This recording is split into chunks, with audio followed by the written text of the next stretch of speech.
Tina, what can you tell us?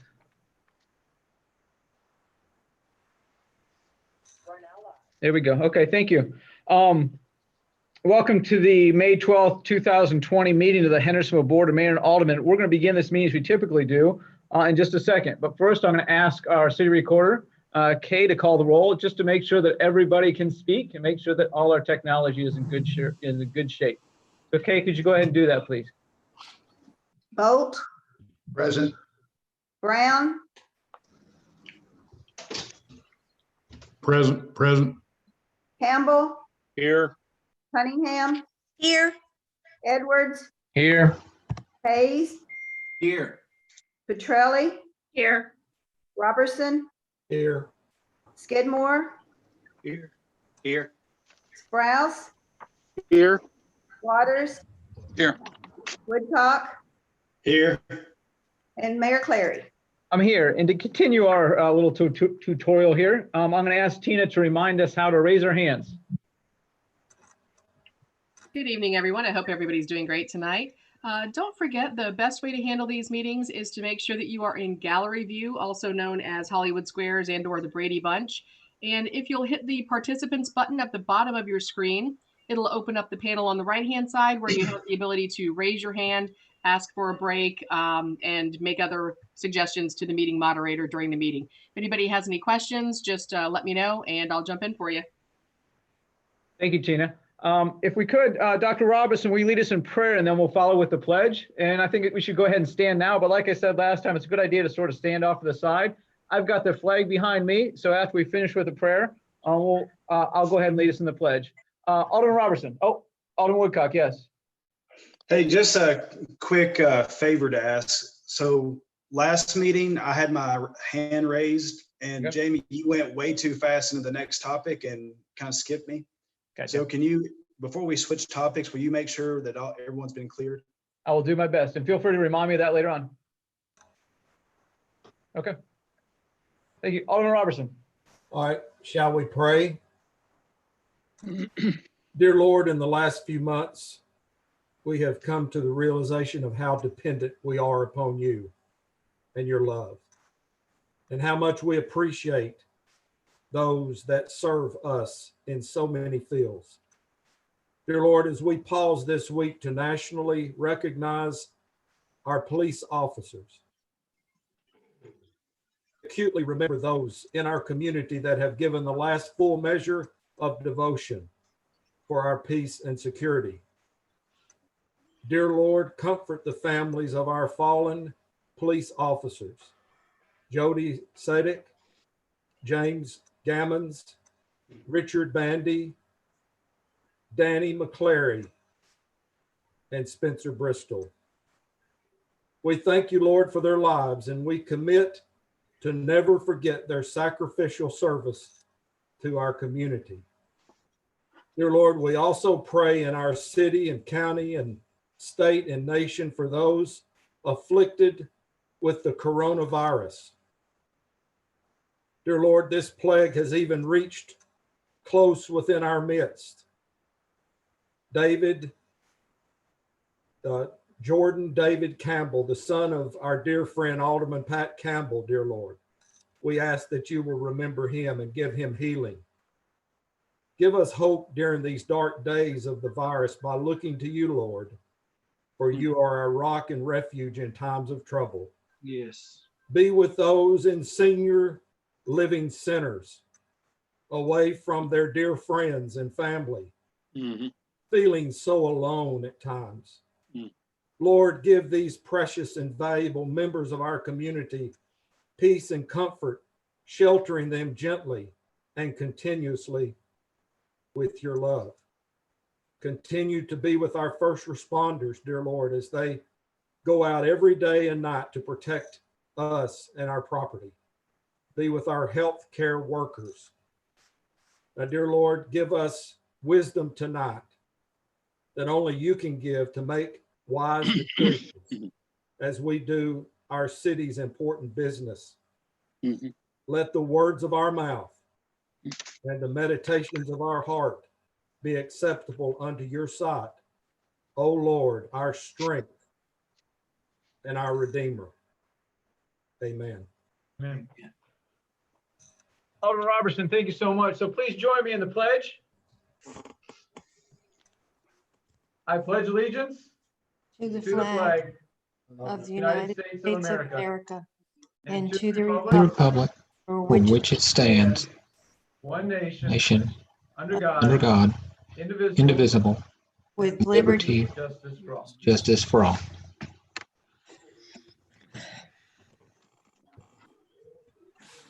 Thank y'all. I'll entertain a motion to accept the agenda. So moved. Alderman Second. Cunningham makes a motion. Second. Alderman Campbell, is that you? Yes, sir. I have an Alderman Campbell makes a amendment. second. Alderman Edwards. Yeah, I'd like to make a motion similar to what Alderman Sprouse did at the last meeting to consolidate all of the items with exception to under ordinances and resolutions, 8E. That might require some discussion, but I would move to, in an effort to be more efficient, to consolidate all other items under ordinances and resolutions. Alderman Edwards, I'm going to have a question on F. It's probably a very quick question. Can we leave that one out also? Yeah, I'll ask to remove items E and F.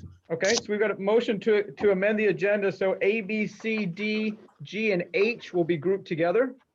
Second. Second, who made that second? Alderman Bolt? So, yeah, I'll second it. Okay, Can I piggyback that so we don't have to vote twice? hold on one second. So we got a motion, second. Alderman Sprouse, go ahead. I'd like to add an announcement, please. You want to add an announcement to, Alderman Edwards and Alderman Bolt, will you agree to add the announcement that Alderman Sprouse is speaking of? Yes. That's Where fine. should we put that? Actually, I'm mobile right now. I have good service. I'd like to be able to do it immediately following the approval. It only takes 60 seconds. Above presentations? Yes, sir. Give me an idea what the announcement, what it pertains to.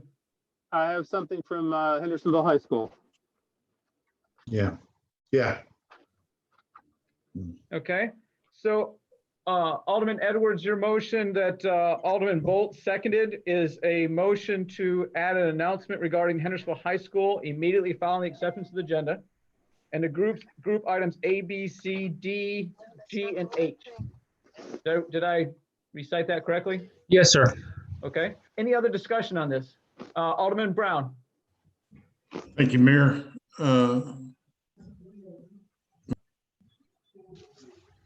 You muted it. There we go. I have a question on H, so I would prefer that we leave it out. of that Item amendment? A?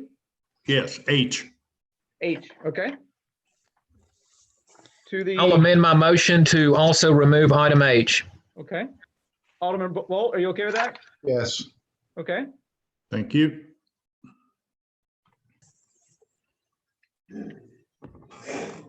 I see no current hands raised. Good.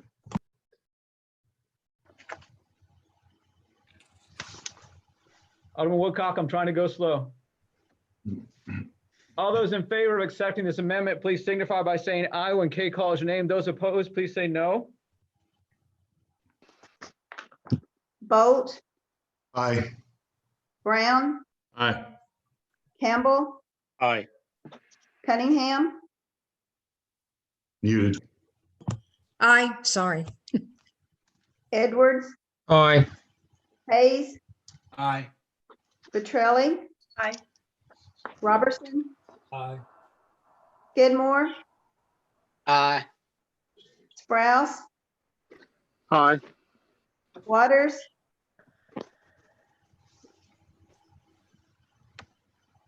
Alderman Waters, we didn't hear you. He's muted. Am I muted? There you go. Now you're good. Alderman Waters, hit on mute one more time, please. Go ahead. Can you hear me now? We can. Yes. Say hello. Well, we need to know how you vote on that. I said aye. Thank you. Woodcock, Aye. Clary. Aye. Okay, does that pass unanimously? And it passed unanimously. I appreciate that. So now that we've amended the agenda, we need to make we need to vote on the agenda as amended. Those in favor, please signify by saying aye when Kay calls your name. Those opposed, please say no.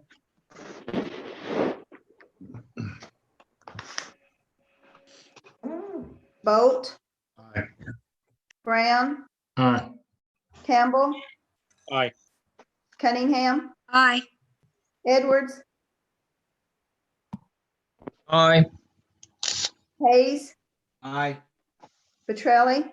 Aye. Robertson, Aye. Skidmore, Aye. Sprouse, Aye. Waters, Aye. Woodcock, Aye. and Clary. Aye. That's unanimous. That passed unanimously. Next, we have an announcement concerning Hendersonville High School. Alderman Sprouse. Thank you, Mayor. I'm speaking to you right now as the president of the Hendersonville High School Foundation and want to formally invite the entire board and the entire community to an event the foundation is sponsoring on Sunday at 3 o'clock. We're going to start up for a parade that's going to start at 3:30. The reason for the parade is to honor two gentlemen who have spent so much time at Hendersonville High School that Mr. Petrelli, Mr. Clary, or Mayor Clary, and I were all students when they started teaching there. That's Coach Russ Plummer and Dr. Jeff Phillips. We're going to have a parade. We can't throw them a party, so we can throw them a parade, asking folks to keep their distance, make signs, decorate your cars, and come into the high school from the Indian Lake side. And like I said, we're going to start setting up at 3 o'clock, and the parade will start at 3:30. Thank you. Appreciate that. Next, we have a presentation regarding Police Memorial Day.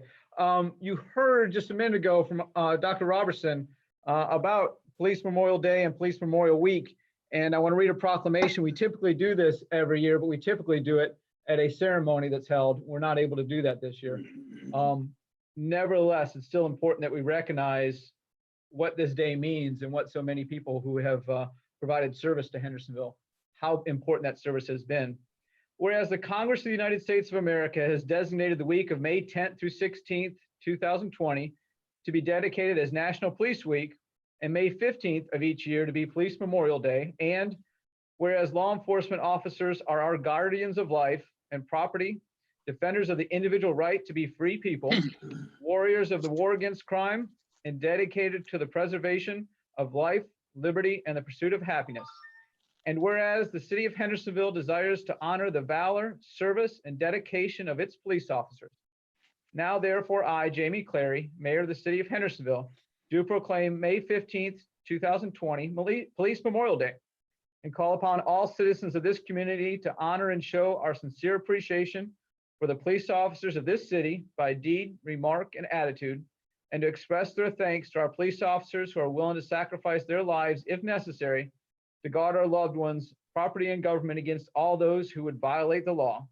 And further request that all flags in the city of Hendersonville be flown at half staff on May 15th, honoring Police Memorial Day. I appreciate that very much. Y'all, thank you so much. Mayor, can I say one thing about that? Please do. We are started planning today to sometime around the 1st or 2nd week of June. We're going to have one. It'll be quite a bit different because we're going to try to have it outside, but we'll let you know as soon as we come up with some better plans on that. We look forward to that. Thank you, Chief. We have no public hearings. I'm going to entertain a motion to approve our April 28th, 2020 minutes from that meeting. So moved. Okay. Second. Motion is second. Any discussion on that? Alderman Waters, discussion? No, thank you. Okay. All those in favor of approving the minutes from April 28th, 2020, please signify by saying aye. Those opposed, please say no when Kay calls your name. Bolt, Aye. Brown, Aye. Campbell,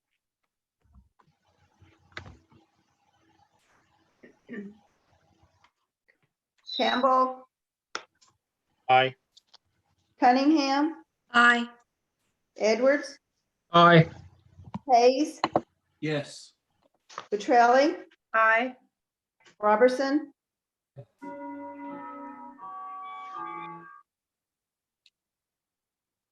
Alderman Robertson, Robertson, we didn't hear you. There we go. Aye. Skidmore, Aye. Sprouse,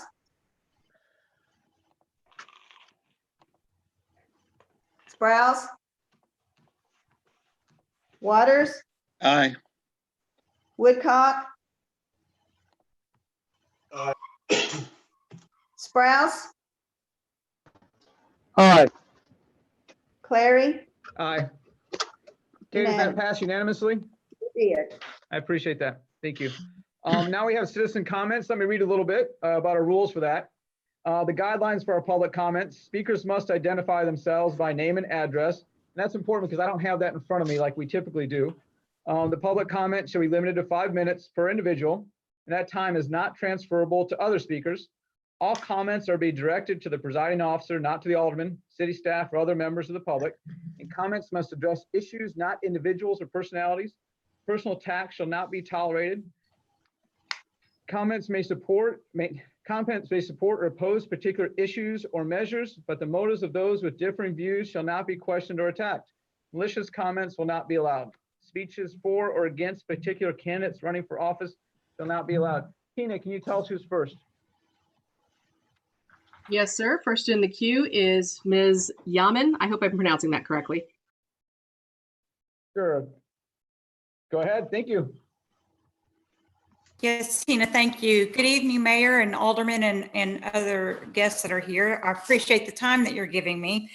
I come to speak of something that I think is pretty dire. The Mayor Clary, you've made some pretty serious allegations on your Facebook page that I would like to see addressed or have some answers to. All of them are very serious, but there are a few in particular that impact or could impact the citizenry of Hendersonville. The first one, Mayor, that you allege is that you had a hacking of your personal and your work email. That is a cybercrime.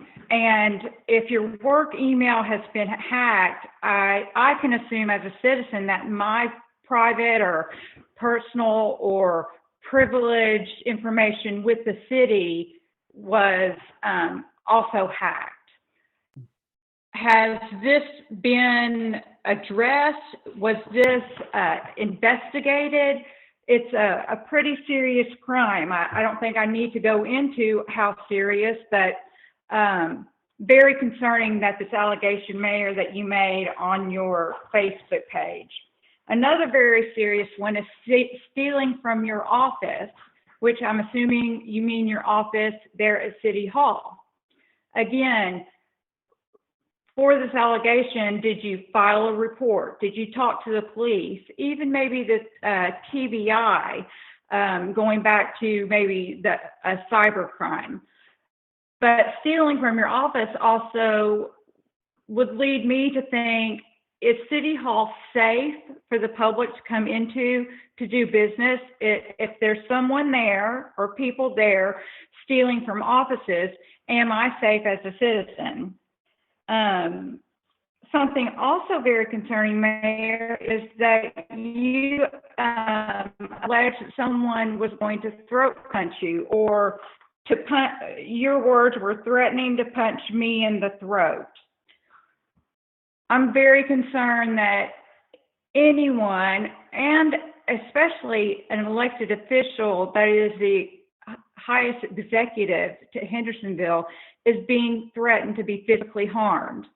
And again, does that make City Hall safe for you? Does that make City Hall safe for me? I don't think I will use all this 5 minutes, but I would like some answers, actually really demand some answers, because those are very extremely serious allegations. You did not name the people or person on your Facebook page, but you do allude to perhaps maybe knowing, because you say, without pointing any fingers, here is a list, and there was quite a diatribe of a list of reasons that you say people were blocked from your Facebook account. I don't know where I need to go further. I know, Chief, you're on this, in this meeting. I don't know where else this needs to go, but I think it certainly needs to be opened up, looked into, because it's very, very concerning. And that's all I have. I do thank you all for your time, and I wish you all to be safe and well. Thank you. Tina, who's next? Next in the queue, we have Rebecca Mills. Thank you. Rebecca, go ahead. She's coming in now. Thank you.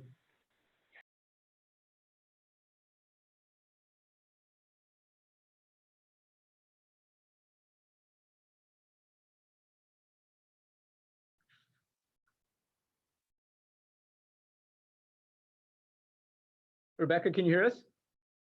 Next in the queue, we have Rebecca Mills. Thank Okay. you. Rebecca, go ahead. Okay, sorry, I can't, She's coming in now.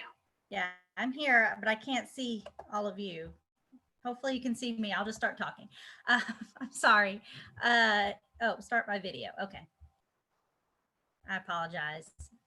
So I'm Rebecca Mills at 1553 Hunt Club Boulevard. Good evening, everyone. Thank you for the opportunity to speak.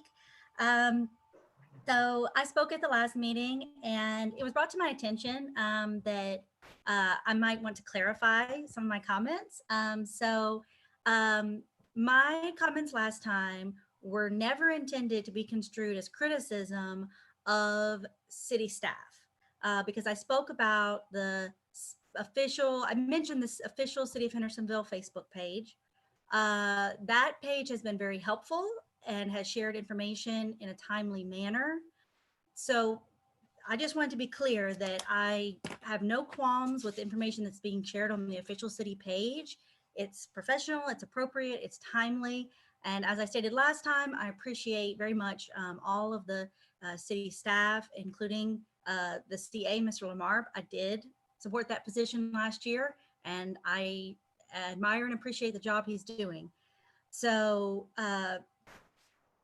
but my concerns last time are still valid tonight.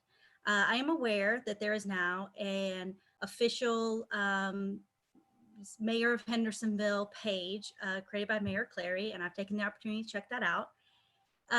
However, my main concern remains that if a politician or a city official is using a social media platform to disseminate public information in a particular venue, that person should not be blocking citizens.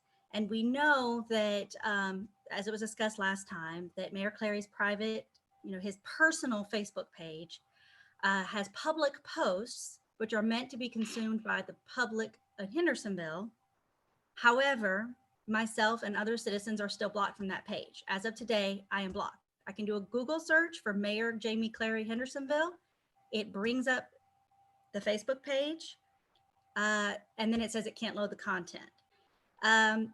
So I was also, an acquaintance shared the public post on Mayor Clary's Facebook page, personal Facebook page, outlining the allegations against people who have been blocked from the page. And jokingly asked me which one of these was I guilty of. To my knowledge, I wasn't guilty of any of them, and certainly not the more serious ones. But once I was aware that this information was out there publicly viewable to those who are not blocked, I did have serious concerns about these allegations. And so I will address that in a minute, but I just want to reiterate that my concerns remain that public information is being shared to some people, but not all, via Mayor Clary's personal Facebook page. The creation of an additional page does not solve that issue, especially because people could still be blocked from that page. My belief is that, like I said last time, politicians, city officials deserve to have their private lives, keep it private, and not be sharing public information that only some people can see. Now, for the allegations, I am also very interested to hear what action has been taken on these very serious allegations. If there has been a police report for a theft, a burglary, we don't know what it was, where something was stolen from the mayor's office. I would certainly hope there was a police report filed. Is that information available? What are the consequences? What steps have been taken to ensure security at City Hall? And as for the hacking of the city email, it has me very concerned. If the mayor's email can be hacked, what else has been hacked? What else could be hacked? What other systems might be vulnerable? That's something that we should have heard about. There should have been a police report, and the Hendersonville Standard would have reported on it. So either we're missing a lot of information that I'm very concerned about, or, you know, it's just very alarming to the citizens. And I Rebecca, think 30 seconds. I think it needs to have context and appropriate information shared to avoid creating the kind of panic and upset that it has without all the information. Thank you very much. Thank you. Next, we have our Finance Committee. Alderman Cunningham, excuse me, Chairman Cunningham, have y'all met since our last meeting?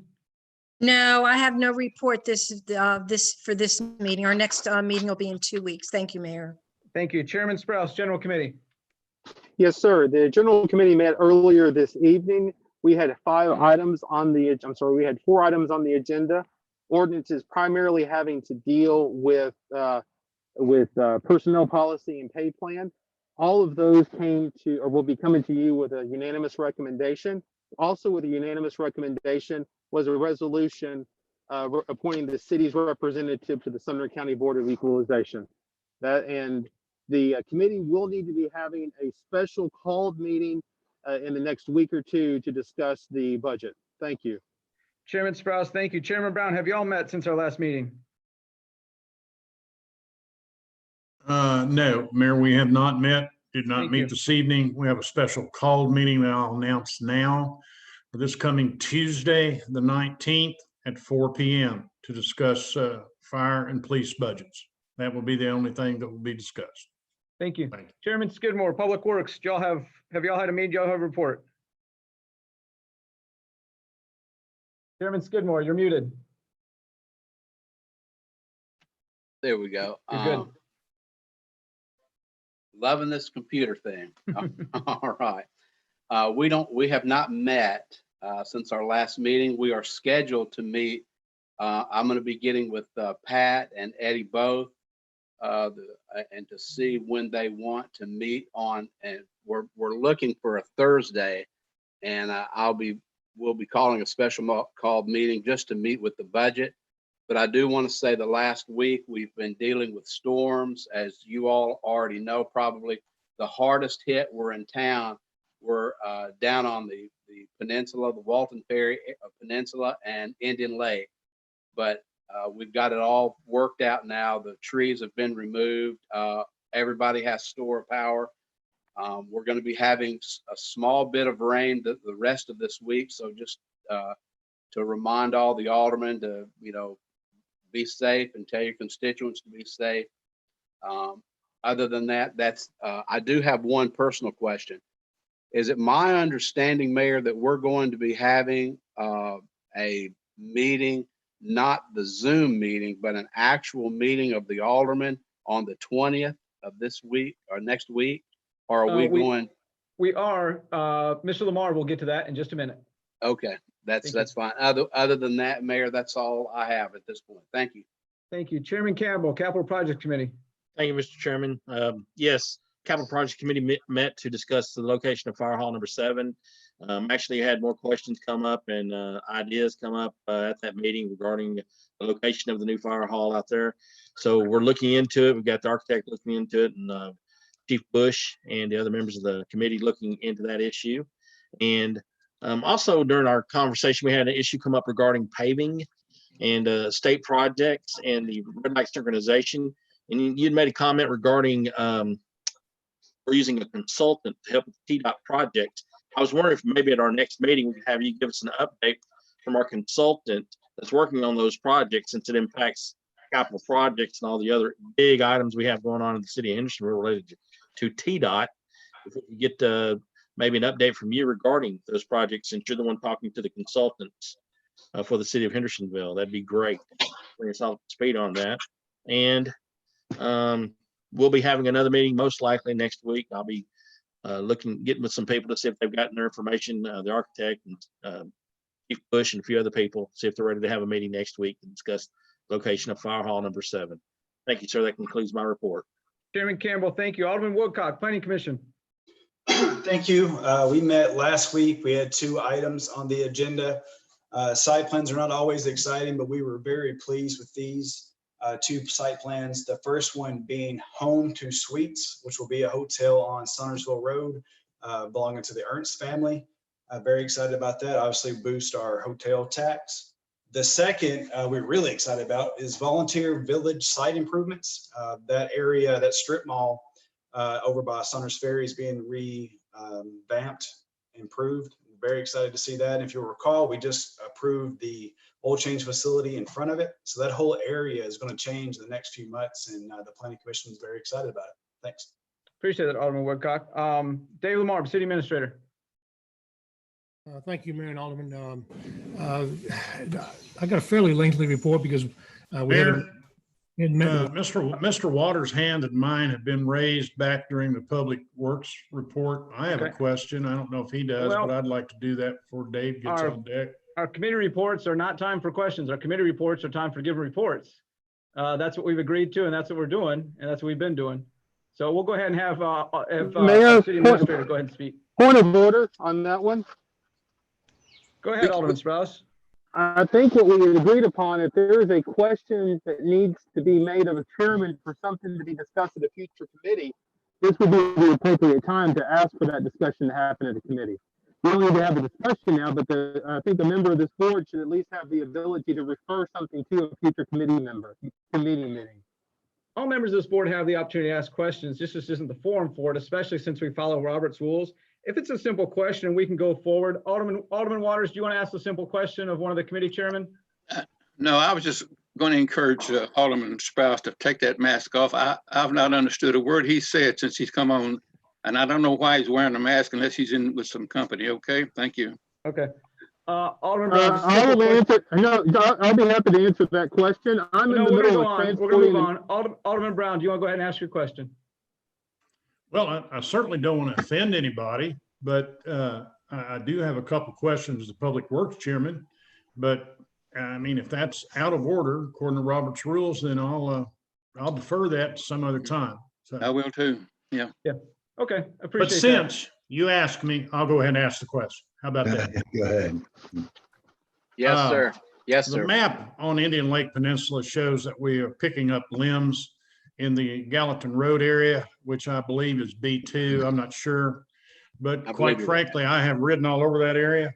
I don't see any limbs in any yard that's been picked up, and certainly not anywhere from the top of the peninsula to the bottom of the peninsula. And my phone's starting to ring. So my first question is, are we actually picking up limbs? Do we have limb trucks working? My second question would be, do we have any idea when we're going to start picking up heavy items from Waste Pro again? I honestly think those are pretty good questions for this forum, but I may be wrong. You can answer, Mark, if you'd like to, or sure, wave at me. I don't really care.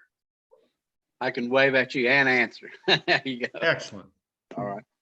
Yes, we are picking up limb service, and you are exactly right. That is the B2 area. I'll double check on that, and I don't know why that they're not, because they should be in that area, unless they're still picking up from this last storm that we had, which was a week ago. But even by then, though, Alderman Brown, they should be there in your area, and we'll make sure that they will go back and double check that area and make sure that, is it a lot of limbs have you seen over there, or is it just hodgepodge? Do you know? Right, I would just suggest that you take a ride through Indian Lake Peninsula from the top to the bottom. All right, we will. They're everywhere, and those limbs up there have been laying there for a month to 6 weeks. Okay, so I'll do that. All right, Thank I've you. written that. So yes, to answer your question, and your second question was what now? What was your second question you were asking?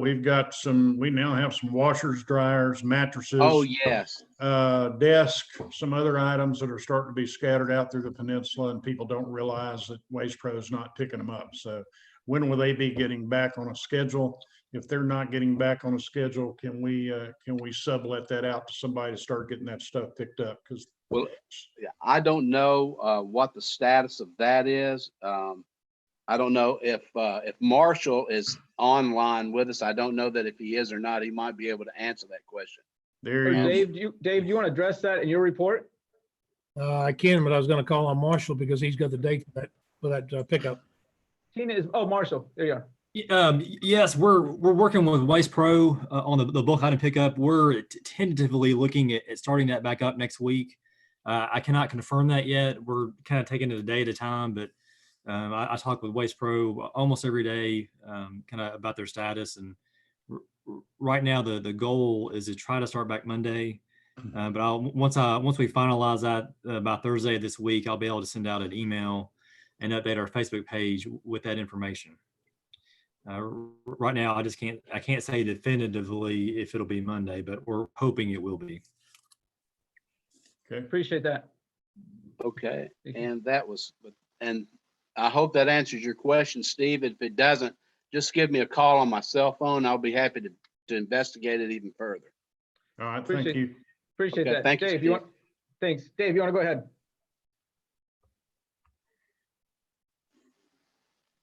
We good, Mayor? Yep, I think we're good.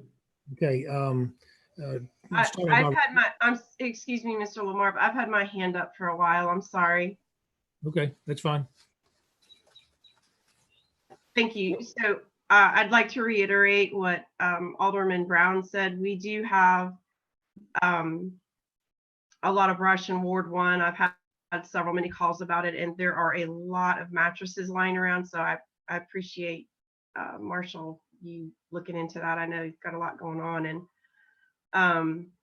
And Mayor, since you allowed Alderman Waters to ask the question, I would like to hear a brief response from Alderman Sprouse as to why he's wearing a mask. It doesn't have to be a long answer, but I think he's due the courtesy to respond to that question briefly. Indeed. This is not on the agenda. Alderman Sprouse, can you give us a quick response to that?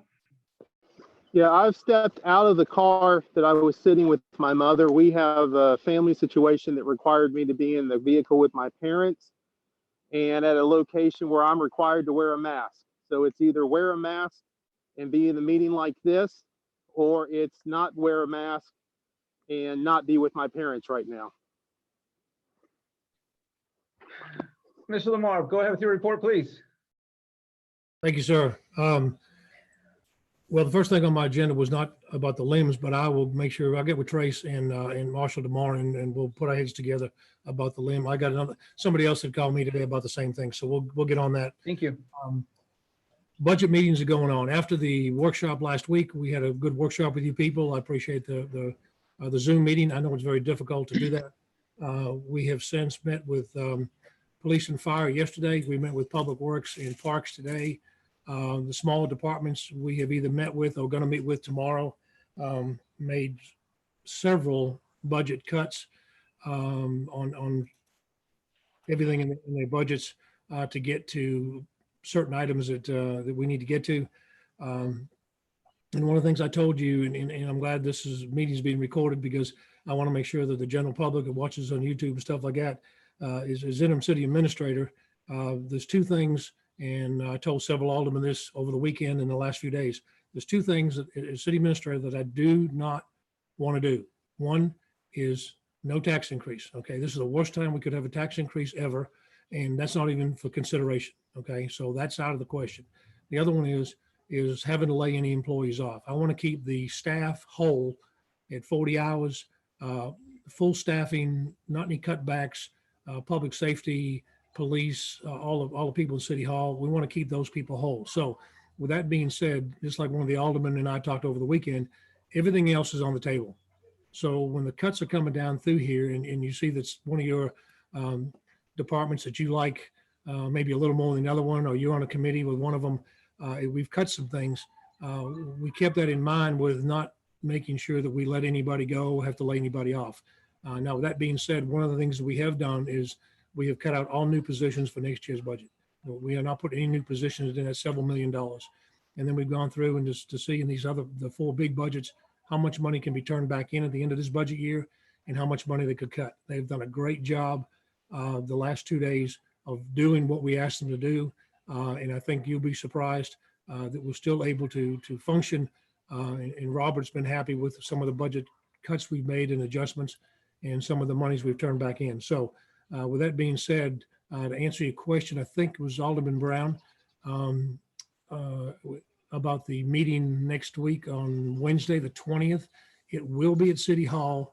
It will be social distancing. We've got things set up, all the regulation and guidelines so that everybody's safe distance. Everybody can see the screen. Everybody can be heard. Everybody can vote if we need to vote or be heard. In this way, we can converse face to face, which will be a lot easier than the Zoom. The Zoom is great, don't get me wrong, but I think we need to have a meeting where we can converse about the different budgets and things like that. So we'll come to you at the end of the week. Robert's going to send you guys out a updated budget by the end of the week so that you guys know kind of where we are with things. And then at the workshop, if we have to make some more adjustments, take some things out, add some things in, whatever we need to do. But we're a lot closer than we were last week when we did the first one. So I'm really happy with the department heads taking charge. And one of the things I didn't ask them to cut a certain percentage or, do this or do that. I just said, tell me what you can live without with this COVID-19 going on and keeping your employees whole. What can you give up for another year that you can just do without and make a sacrifice? And so all the department heads have stepped up to the plate. So they've done a great job. We've got daily staff meetings at 3:00 every day with staff and second and third line of people in each department. That's going great. We keep up with daily activities and things going on. So that's one of the things that's working out well. I know you got, the mayor, you sent an email out about the paving. Alderman will have to discuss that between now and next week about the amount of paving that you'd like to do. I don't know if that's reasonable or not at this point. I got to get with Robert and we'll have to decide what it looks like. The two ladies that spoke in the citizens' comments is a administrator. I'm kind of in the middle with some different City Hall business because you guys hired me to do the day-to-day business City Hall, but also get involved in some outlying political stuff. A couple of the allegations about City Hall break-ins and things being stolen and things being hacked, I've addressed those with the staff. They felt they needed to be heard. One thing I will make you assured of, after speaking with Mary Beth, the IT director, that no emails have been hacked, no personnel files have been compromised, so that the two ladies that are listening, Ms. Yemen and Ms. Mills, can feel comfortable that the people of City Hall are doing what they're supposed to be doing, and it is a safe place to be. So with that being said, we looked into those things. Mr. Bradley and the chief and I met. There are no police reports filed that I know of at this point. And again, as an administrator, I just, those are things I looked into because it was in City Hall and included some of the employees that might have been involved. Other than that, employees are doing great through this. We're looking at some administrative policy changes Mr. Bradley and I are going to look at tomorrow. And again, things are going well. This administrator procedure is going well. We're still narrowing things down and getting a little closer, but we have to get back in session with the aldermen in the room to be able to continue interview processes and things like that down the road. So let me see what else I got on my list here. ServPro, Chief Bush has been good enough to get with ServPro. They're going to decontaminate the entire City Hall building at the end of this week or over the weekend, so that if we come back, bring employees back next week, the building would be completely decontaminated and hopefully feel better for the employees coming back. Again, just a lot of stuff going on with budget right now. Trying to clean up some trash complaints. And one of the things that I'll relay to you people, and I know you've seen some of the emails flying around and some complaints, and you've heard some as aldermen in your ward, and I understand there have been trash complaints, don't get me wrong, but they're dealing with the same things that we are too. The trash company has got employees that either don't want to come to work because they've come in contact with somebody with COVID-19, or they've got a family member that's sick and they can't come to work. And so they've had to readjust their schedule. And so they haven't had the personnel 100%, just like other businesses and things like that. So we're trying to work with the company. And people at home, as you know, people at home are doing more cleaning out, more yard work, and a lot more things going to the street than would usually come to the street. So with that being said, again, I got a great staff. They're doing a great job during this last 8 weeks. I couldn't ask for a better group, and I look forward to meeting with you guys next week at the workshop, and hopefully we can come down to some terms on the budget and make everybody happy. Thank you. Alderman Woodcock. Thank you, Mayor. Dave, I've got a quick question. After the first Planning Commission meeting, I sent you an email about the possibility of some of these employees that are working from home continuing to work from home. We're seeing more and more businesses coming to the realization that they have employees that they don't really need to be on site. They can do their job 100% from home. Is that realistic for City Hall? Have you identified any employee that could potentially continue working from home and opening up free space at City Hall? Daryl, that's a great question. And that's one of the things that the staff, myself, and personnel are working on. We have got several people that can work from home, maybe 2 or 3 days a week. Sometimes, IT, I'll give you a great example. IT could work from home, and we hadn't lost a beat. These people are doing a bang-up job. And so IT is one of the people. We've got several other people that have got surfaces, scanners, computers at home. They can do those things. And so that's what we're looking at as far as one of the administrative policies that I'm looking to putting out toward the end of the week will incorporate some flex time for some of these people in these departments that can do that. Now, again, the administrative secretaries at the front window, they can't do that from home. But that's a great question. And that's some of the things that we are working on with the employees. And actually, they are very excited about going to some of these flex time hours. Good. All right, keep me posted. Thank you. Yes, sir. Thank you very much. Alderman Woodcock, thank you. Alderman Campbell. Thank you, Mr. Chairman. A quick question regarding the COVID-19. Since my son was diagnosed with this disease and I was around him last Tuesday, today marks the 1 week of that. And I've got another week of quarantining from that. So at the meeting, I will definitely have on a mask and, practicing social distancing. If you don't want me there, you let me know and I'll be glad to join you through this computer right here. But since I have been exposed to a person with the COVID virus, my son, now we didn't hug each other. We didn't get close. We were distancing ourselves here in our home, but he was here. So I just wanted to let everyone be aware of that since we're having a meeting. Mr. Waters, you have a sick wife and some of you other people have some health issues as well. I want to consider everyone's safety and well-being while I'm saying this. So you're not going to be upsetting me if you say, Pat, stay home, come on down, go in another room and have the meeting. Whatever you'd like for me to work out, I'll be glad to do it.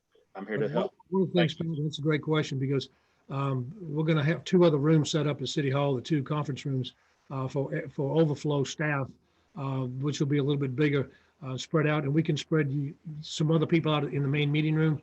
We're going to have masks there also for anybody that wants one that doesn't bring a mask. We'll have hand sanitizer and things like that. So we're going to be as safe as possible. Plus, next Tuesday will be 2 weeks for you. So I think in the safe zone.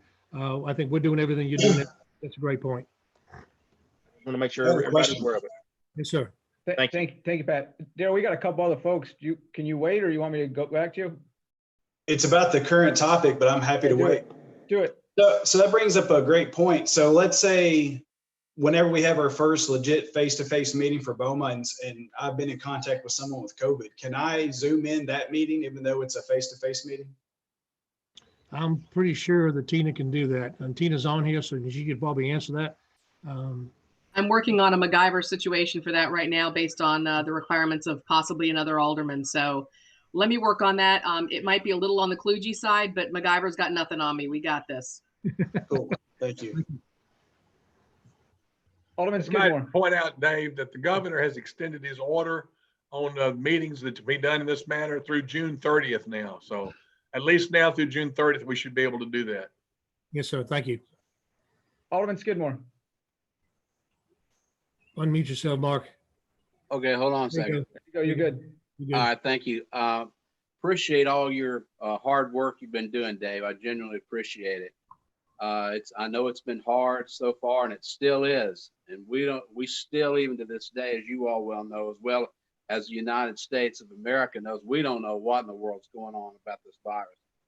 So if you could, when you all discuss, when you said tomorrow or the next day when you all discuss about the limb service and that kind of thing, if you could just kind of either email me real quick or even just call me and just kind of give me an update on that, I can let some people know that have contacted me at my house about it. And I just would really, really appreciate that. It's not going to be a 30-minute dissertation on what y'all did. If you can just give me a shout and let me know what happened via an email or phone call, it doesn't matter. Yeah, well, that's fine. I'll probably, when I get with Trace and Marshall in the morning, one of us will send an email out to all of you guys. That way everybody's got the same thing. That sounds good. Thank you, Dave. Alderman Skidmore, thank you. Alderman Edwards.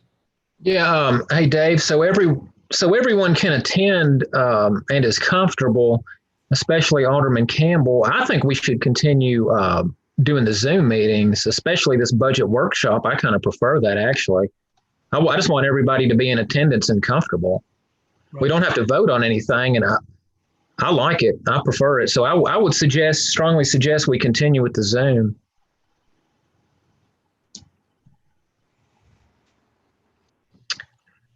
For whatever it's worth. So. Okay, you broke up at the end, Alderman Edwards. Well, I prefer that we can you hear me? Yes, sir. Go ahead. Okay, I prefer that we continue with the Zoom. I want everybody to be in attendance and be comfortable. So I would prefer doing that, and I would strongly suggest that we continue to do that. Okay, well, let's Tina check on what she can do about the people that feel that if they wanted to stay at home, that's fine. I just thought some of the people wanted to kind of get together because it is easier talking about that amount of money and details and things like that. But yes, sir, I appreciate that. Alderman Edwards, thank you. Alderman Bolt. Thank you. I had a question regarding comments Dave made on relative to the break-ins and hacking and whatnot on these comments made on the Facebook page relative to the reasons why people were being blocked. There are harsh things in there, as somebody has already said. And personally, I'm wondering which category I'll fall under in these. I'm trying to find one in here, but I don't.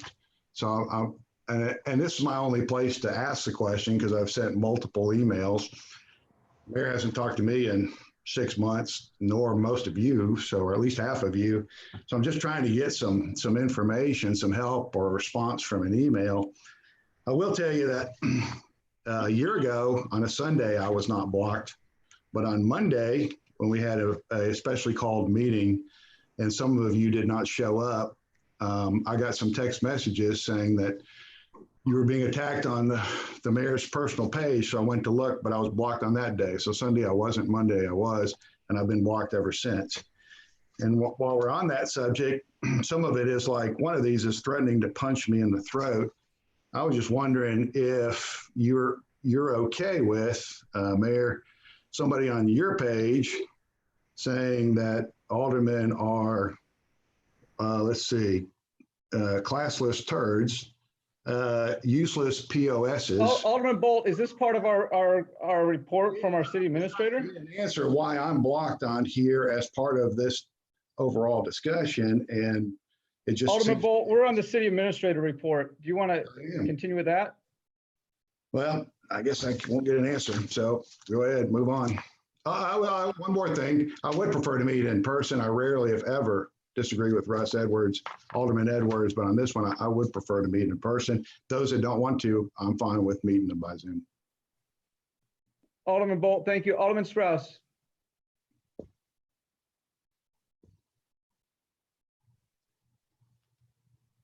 Alderman Strauss, we can't hear you. You're muted. You're muted. This time it wasn't fast. It's good. I'm going to completely throw all of my weight and encouragement to meeting remotely. I'm going to be very frank. I'm 50 years old and I'm among the youngest of y'all. I also know that there are those of us who are caretakers for parents. And I don't think that we should create a situation where we are going to be either aldermen as elected representatives of the people or as city employees working for the people are going to be tempted or challenged to come to a public setting at a time when people are encouraged to still distance. The idea that we have a you can come if you want could create peer pressure on folks. If you come if you want could create fear that if you're not in the room, you may miss out part of the conversation. I think the best, most prudent thing that we can do is model appropriate safe behavior and have everyone in an equal setting and continue to meet remotely as long as it is feasible and legal, particularly for a workshop in which we will be doing no voting whatsoever. I would hate to put anyone's life at risk for a non-business meeting. Alderman Sprouse, thank you. Alderman Brown.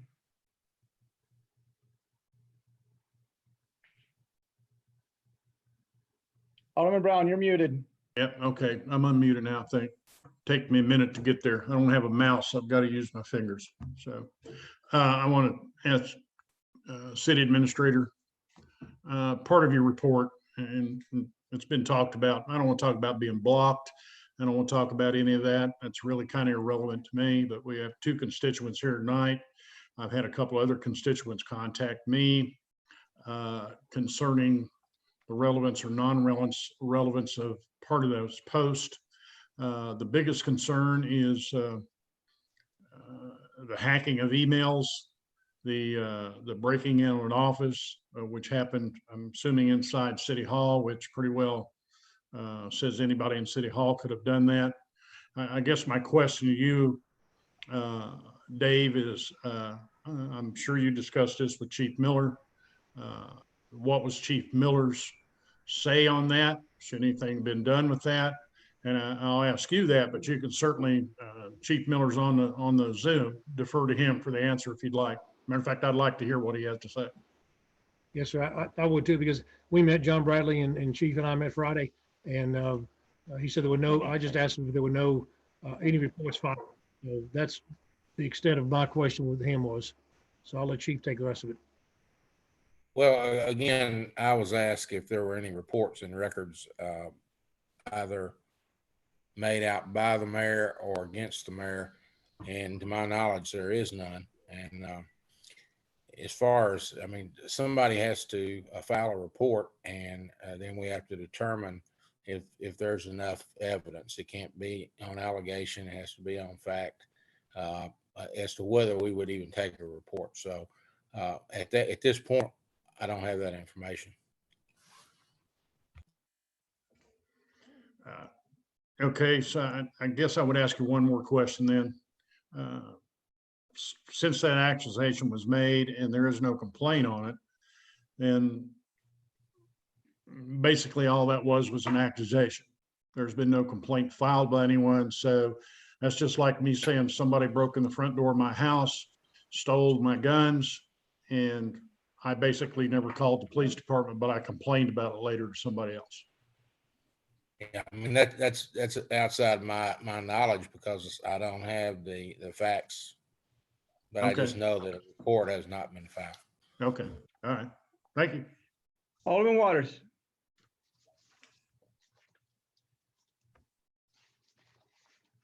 Alderman Waters, you're muted.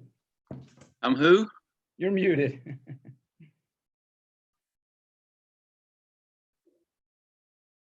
Can you hear me? We can hear you. Thank you. I have a question for John Bradley, Mayor, if you don't mind. Sure, go ahead. Well, it really needs to be part of our city administrator report. And Dave, if you want to pass it on to John, I guess that's up to you.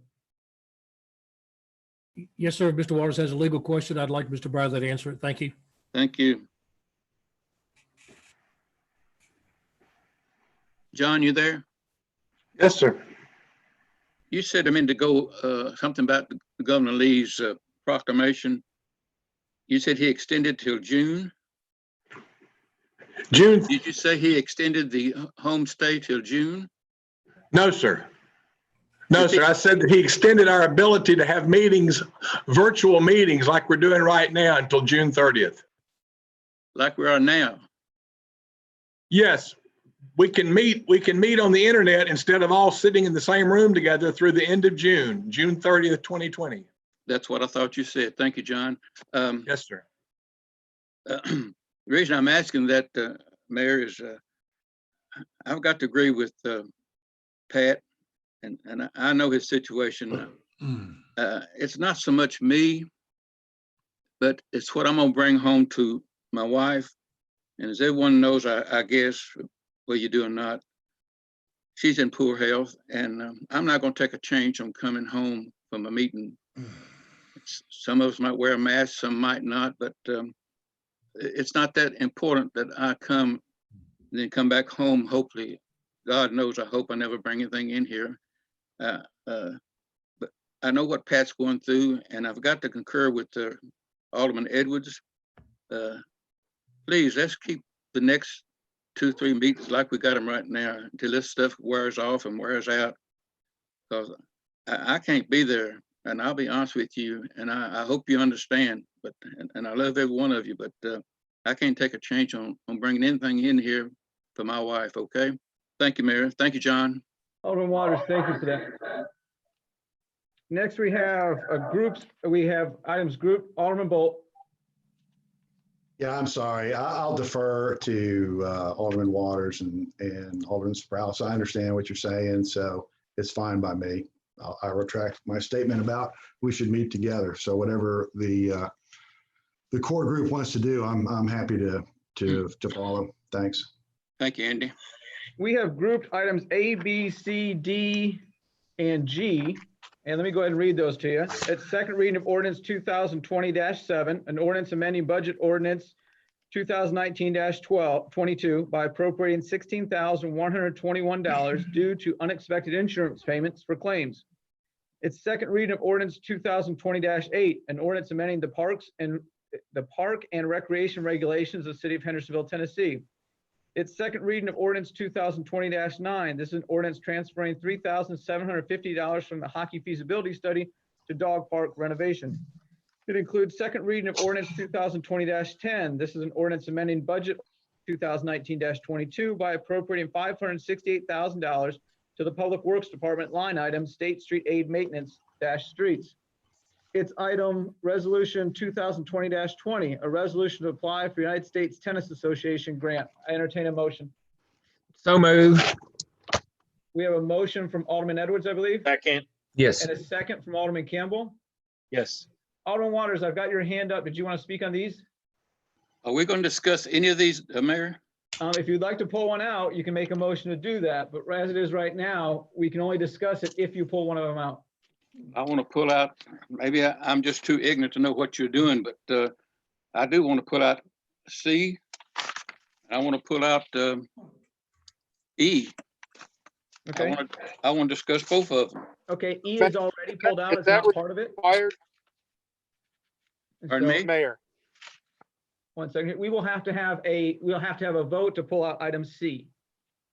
So Alderman Waters, Alderman Waters, are you making a motion to pull out item C? Yes, sir. That's my motion. Okay, since we've accepted the agenda, we can't just go back to the folks that made the that made that motion. So we have a motion from Alderman Waters to pull this out of the consent agenda. Alderman Sprouse, did you want to second this? No, I have a question about the motion itself. We can't vote separately on those items, but are you absolutely sure there's nothing that prohibits us from discussing the merits of any of these items? I think that we could have a discussion, the questions could be asked. It's just that we would not be able to vote separately upon them. Right, and here's the problem we get into. As we go through the discussion, he may choose, or somebody else may choose, to want to vote separately. So it makes more sense to vote on it, to pull it out now, unless it's just a simple housekeeping question or a simple clarification. It makes more sense to pull it out now instead of going through discussion and then pulling it out. Well, why don't we go ahead and have the question first and just see? You're free to chair as you wish. We have a motion on the floor to pull out item C. Is there a second to that? I'll second it if he wants to talk about it. Okay. Alderman Edwards makes the Mayor, let me, second. Mayor, let me, Go ahead, discussion. Alderman Waters. let me first say, I'm not bringing this up to vote. I'm just bringing it up as a comment and the way I feel about these two items, okay? Okay. And if that's out of order, Alderman Waters, do you feel like you're likely to vote against item C?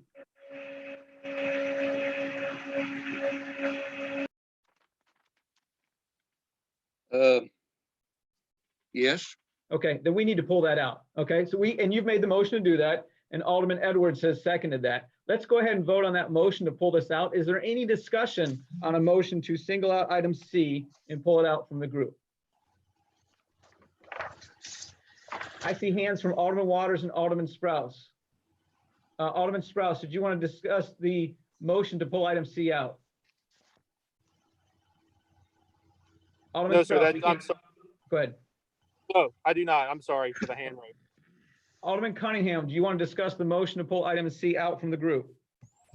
Is that appropriate protocol for the Robert's Rules of Order to do that? After we've accepted the agenda and grouped it and had discussion about it?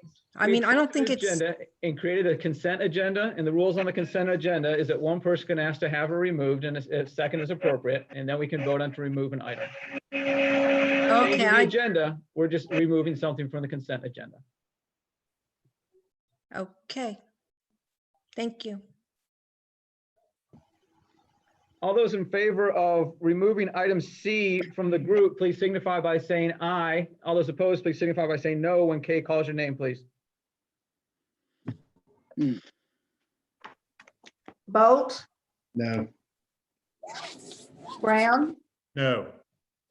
Campbell, No. Cunningham, You're muted. Unmute. No. Edwards, Yes. Hayes, No. Petrelli, No. Robertson, Yes. Skidmore, No. Sprouse, No. Waters, Yes. Woodcock, Yes. Yes. Clary. Kay, can you tell us how that resulted? 5 yeas, 8 nays, fails. Okay. So item C is still in that. And the group that we're talking about, Alderman Waters, does not include E, F, or H. It includes A, B, C, D, and G. But you are welcome to discuss any of those at this time. However, we will be voting as a group when that comes to a vote. Alderman Waters, you want to go ahead? Is E part of this group too? E is not part of this group. I mean, I'm sorry, but I guess I missed the vote a while ago. I should have. I should have followed, like Arlene said, I should have followed the Robert Rules of Order and said something then. But that's my bad. That's not yours. I'll get C next time. But E is still on the board, right? Yes, sir. Yes, but this for item C, this is the second reading of that. Okay. Thank you. Okay. Any other discussion for items A, B, C, D, and G? I've got hands for Waters, Sprouse, and Cunningham.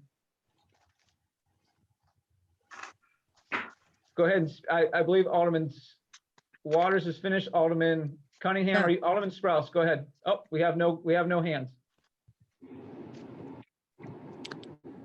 All those, go ahead and speak up if anybody wants to have a discussion. I don't see any hands. All those in favor of approving items A, B, C, D, and G, please signify by saying aye when Kay calls your name. Those opposed, please say no. Woodcock, Aye. Waters, Aye. Sprouse, Aye. Skidmore, Aye. Robertson, Aye. Petrelli, Aye.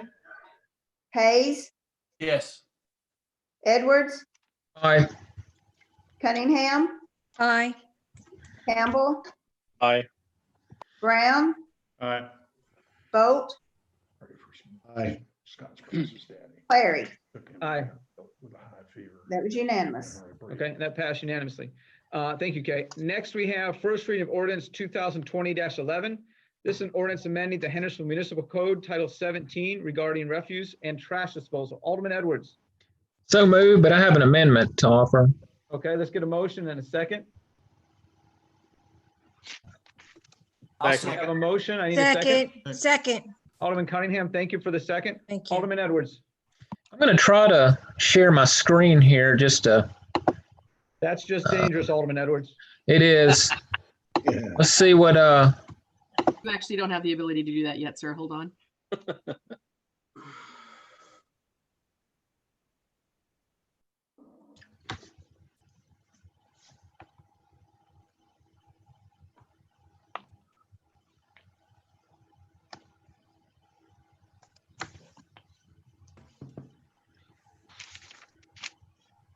It doesn't have to be shared. I can probably continue without it being shared. Alderman You should Edwards. be all set. Yeah, you're good. We can- Okay, you can see it. Okay, good. I'd like to offer an amendment where it says, okay, so this is something it was my idea. I've wanted to do this for a while, and it says for the containers for trash or recycling, if it's put out by the curb, I've proposed that it be that trash or recycling be placed out by the curb no earlier than 4:00 p.m. the day prior to the service date, and must be removed by no later than this says 7:00 p.m. on the service date. I would like to offer an amendment to say 7:00 a.m. on the day following service day. So I would like to make a motion to amend, and then I would still like to speak to the main motion. Okay, we've got a motion to amend. Good amendment. I'll second it. Second from Alderman Brown. Alderman Edwards, back to you. Okay, very well, thank you. Marshall did some research, and he sent that to me. And are you able to see this? Well, wait. This is dangerous right now, Russ. We can see you doing that. Yeah, we can see your screen. Tina was right that this is dangerous. Me trying to do something fancy here. Let's see. I'm trying to change it to show Marshall's research. Because okay, can everybody see this research on leaving trash at street? We cannot. We can still see the ordinance that you've got. We can still see the ordinance as it is in the packet. Can't see the research. Oh. Let me try this one more time. We're back to Brady Bunch here. Alderman Edwards, if you just stop There you sharing, go. let me share. There you go. There you go. Figured. Okay. Now this is what Marshall did. He did some research. I can't see anything. You can't? I see a big zoom on my Hold on screen. Alderman Cunningham, hold on one second. Tina, can you help us out why that might be? Looks perfect on my side. Yeah. Ms. Cunningham, do you have the second window up on your screen, or do you just have the single one? Just the one zoom. Minimize that and see if the other one isn't behind it. Okay. Oh, there we are. You good? Here we go. Okay, so Marshall did this research, and he researched cities around in the surrounding area, as well as comparable cities that have ordinances similar to this one that addresses having when you can put and remove trash at curbside. And as you can see, they're all over the board, and we are one of the only cities around that does not have that. And the reason is because we've had backdoor service, which is a service that I didn't even know existed until I became an alderman, because I've always taken mine to the curb. So that's the reason we have not had an ordinance to that effect. So ours is, we really haven't copied anybody's. If you can see, I've proposed to something completely different, and that would be 4:00 p.m. the day prior to service date. That's recycling as well as trash, and then 7:00 a.m. to pick up the following day. What is important is excluded from this ordinance is yard waste that residents leave by curbside. A city this as nice as Hendersonville really needs to have an ordinance to this effect. And it's really only applicable to areas that are not covered and governed by a homeowners association, because here in Mansker Farms is actually more restrictive than what we've proposed here. And this hasn't been a huge problem, but there are some areas of the city that don't have homeowners associations that can enforce this, that really need this to happen. And I've had a lot of good positive feedback from this proposed ordinance from the constituents that have reached out to me. So for that reason, I would request that this be passed. Alderman Edwards, quick question for you. Was there any discussion about delaying this until the first of the year? And the reason I asked that is because we're still having some trouble. We're still having some trouble with trash and with Waste Pro. And I know that there was a question about delaying this until we had things a little bit more refined, I guess I should say. Do you have a feeling on delaying this, the implementation of it for, till the beginning of the year? I don't see why we need to do that. Now, what kind of are you? Maybe an exception can be put in here that if trash is missed, perhaps at the end, if you wanted to make an amendment, I would support that to say if their trash is missed, the people they can leave it at the curb until the trash is picked up. If that would resolve your concern.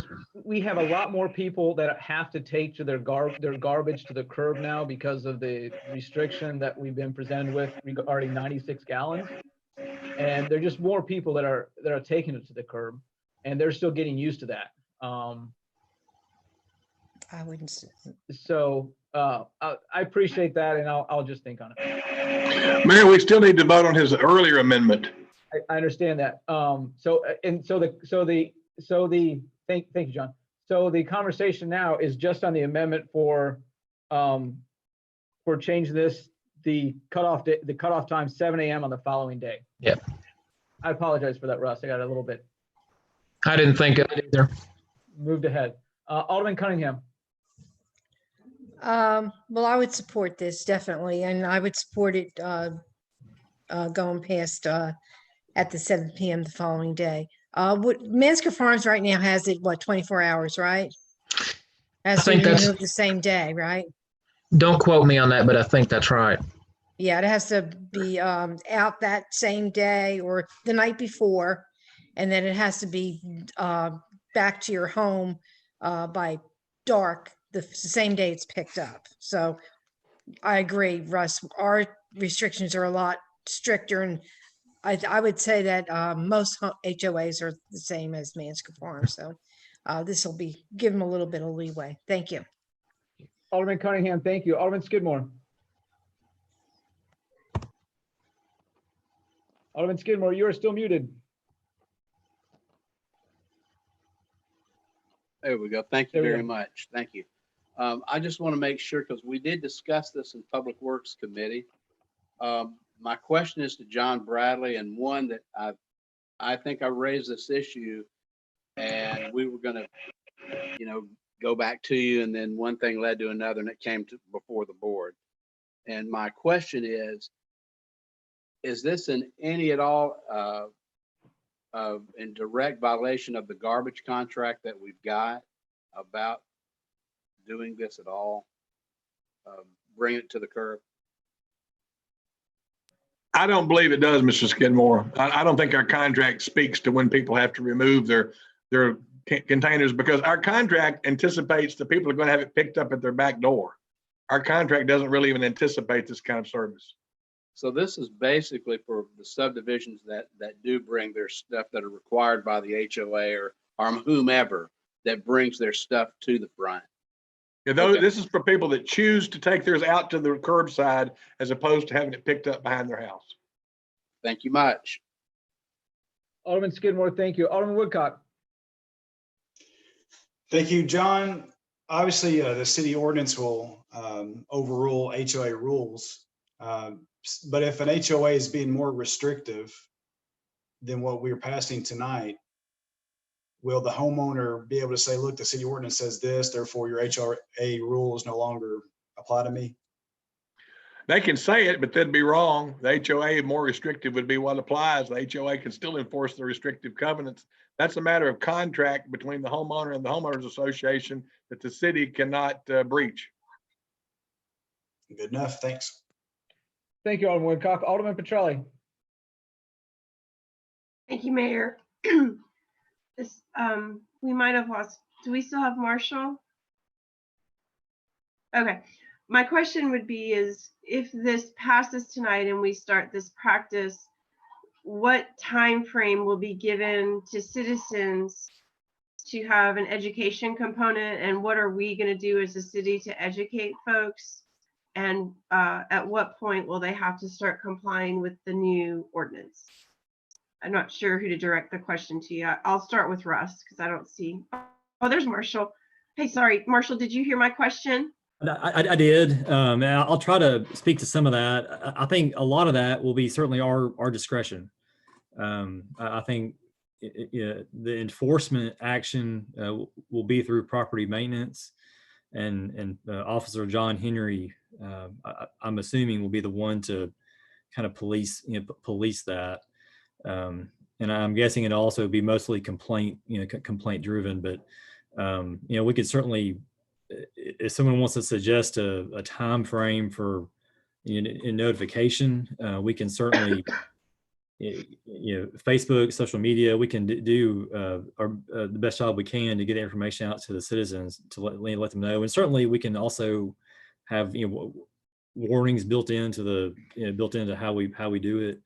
I don't know that we'd have to cite person to court the very first time it happens, but Marshall, we couldn't do that, Marshall. The ordinance says there will be 2 warnings before a citation can be issued. Oh, that's right. I'm sorry. Yeah. So no one can be cited. No one can be cited until they've been warned at least twice. So I think that takes care of the notice requirement to the public. It's kind of built in. So I say it kind of goes back to how long we want to give notice. So, I'm open to suggestions, but weeks or a month, we could certainly get the word out and let people know. Alderman Petrelli. Thank you, Mayor. So what is Public Works going to do to educate folks? Do I need to make an amendment that says we're going to spend 3 weeks educating folks before we start enforcement? Like, how are we going to let people know?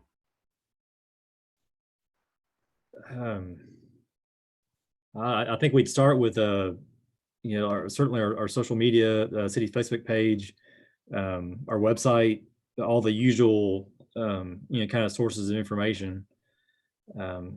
And beyond that, I don't know if it'd warrant like a mailer, but certainly our city's Facebook page and website, I think that would be a good start. Yeah, I think that's great. So are we going to run that for 1 week prior to any changes, or 2 weeks, or what's the time frame? We could do 2 weeks. Yeah, that sounds good. Alderman Edwards, do you need an amendment for that, or that's something we don't really need to, it'll just happen? If you feel it's appropriate, I would support it, that maybe delay implementation until the beginning of August, because this is just the first reading. So once it passes, I don't know if it needs to be in the ordinance to delay it until August. I would ask that, I think if it's put on Channel 3, that would probably give pretty good notice once the second reading, once it's actually passed. I think that would be a good idea as well. So second reading is going to be when? So that'd be the 20, would it be the 28th? 26. 26. 26. So that leaves June. I mean, I think if we implemented by July 1st, that should give plenty of time, don't you think? For me, yeah, that'd be fine. I mean, I don't think we're in a rush to start this, so. Okay, well, I'm happy to make an amendment that says delay implementation until whatever, July 1st, July 15th, till we've had adequate time to notify citizens. Well, here's where we are, though. Let me interrupt real quickly. We're still discussing the amendment that Alderman Edwards made about 7 a.m. on the following day. So Alderman Edwards, if you'd like to, do you want to incorporate that recommendation into your amendment? Yeah, that's fine. If, Alderman Petrelli, did you want July 1st or 15th? If we want to be conservative, we can say the 15th. Very well. I'll include as part of my motion, delay the implementation of this ordinance will not begin until. Alderman Edwards, it might be easier than that. The ordinance shall take effect on July 30th. How's that? Or July 15th? That's fine. Okay. Thank you, Alderman Edwards. Thank you. Kay, can you help us out? Who made the second to Alderman Edwards' motion on changing the time? That was Alderman Brown. Alderman Brown, are you acceptable to changing your amendment? Roll with it. Okay. So now the amendment is we're going to change the cutoff time of 7 a.m. on the day following the service day. And also the ordinance shall take effect on July 15th. Do I have that right, Alderman Edwards? Yes, sir. Okay, thank you. Alderman Petrelli, back to you. Thank you. Yeah, and Marshall, if you don't mind just, letting us know when you're starting your social media push on that and on Channel 3 so that we can get it out to the citizens so that there's not confusion. Sure, I'll do that. Thank you, sir. Thank you, Alderman Petrelli. Alderman Hayes. Yes, Alderman Edwards, thank you for doing this. I appreciate it. I think it's a great resolution. I see myself supporting it. And I like the amendment, give up people a little bit more time. And I just appreciate you. And I would be happy to put my name on this resolution as well. Alderman Hayes, thank you. Alderman Waters.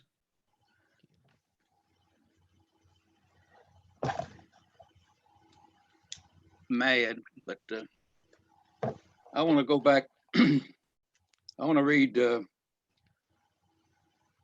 where it goes down to the third warning, the third infraction. The result is in a citation along with all associated fees and court cost. Results in the citation and court fee. I want to look back at some of the other ordinance that has the same language, Mayor, if I may. Okay. Hey, Alderman Waters, we need to stay on the amendment. Can I come back to you? Okay. Alderman Bolt, Alderman Cunningham, Alderman Campbell, on the amendment. Honestly, I'm not sure if it's on the amendment or the main motion. Go ahead. Okay. This would be reason 311 why it'd be a good idea to have a communications director or a manager so that it's just kind of automatic that how we get the information out. And I don't know that we really answered this question, but wouldn't it be appropriate or is it too expensive to actually send a letter out? Because not everybody's on social media. Not everybody watches Channel 3. In fact, there's a ton of people that just don't pay attention to social media. Is it, Dave, I don't know if it's appropriate to ask you or Marshall, is it cost prohibitive to do that? I get a lot of feedback from people in my ward about the garbage and whatnot, especially when it started, that no letter was really sent out on the front end and all that kind of stuff. It seems like we could clear that up pretty quickly with a letter. Dave, you want to try that? You had your hand up anyway. Yes, so make sure I'm not, okay, I'm not muted. Yeah, that was my question, and Mayor and Board, is that how are we going to enforce these citations and who's going to give the citations after X number of violations? I just think that we're causing ourselves a lot more work than, and I agree with the mayor, is that we're still having trouble through the COVID crisis to getting trash picked up and regular thing. I guess my concern is that I just don't want to put the cart before the horse and try to cite these people. Who's going to cite them? The police department, the public works, Trace. I just have some questions about it. That I don't want to convolute the garbage thing right now. And again, I think it's a good idea, but I just don't know how we're going to work through the system. Alderman Bolt.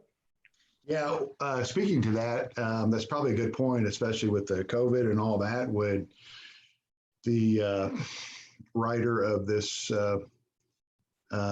maybe defer this till October 1st. So we're past the COVID issues and garbage gets picked up on a regular basis. Everybody's employed, whatnot, maybe delay that some.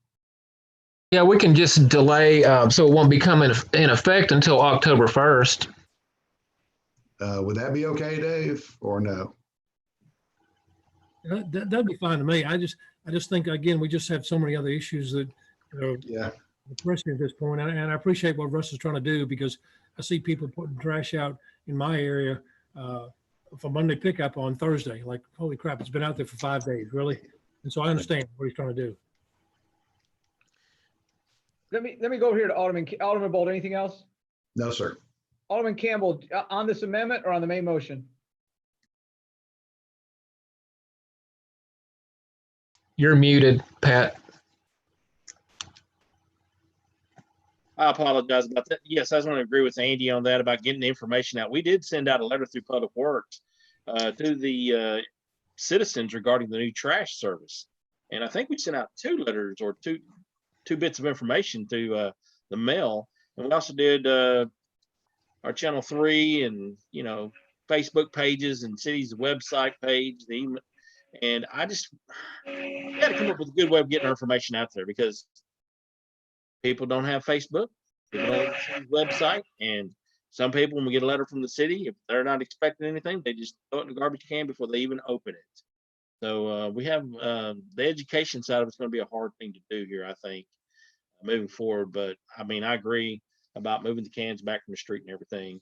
And we're just gonna have to work on that a little bit harder and try to figure it out. And I think a communications director, a one voice for the city would help, where people can realize that this is the spot you go to get good information for the city of Hendersonville that is complete. So yes, thank you. Have a good day.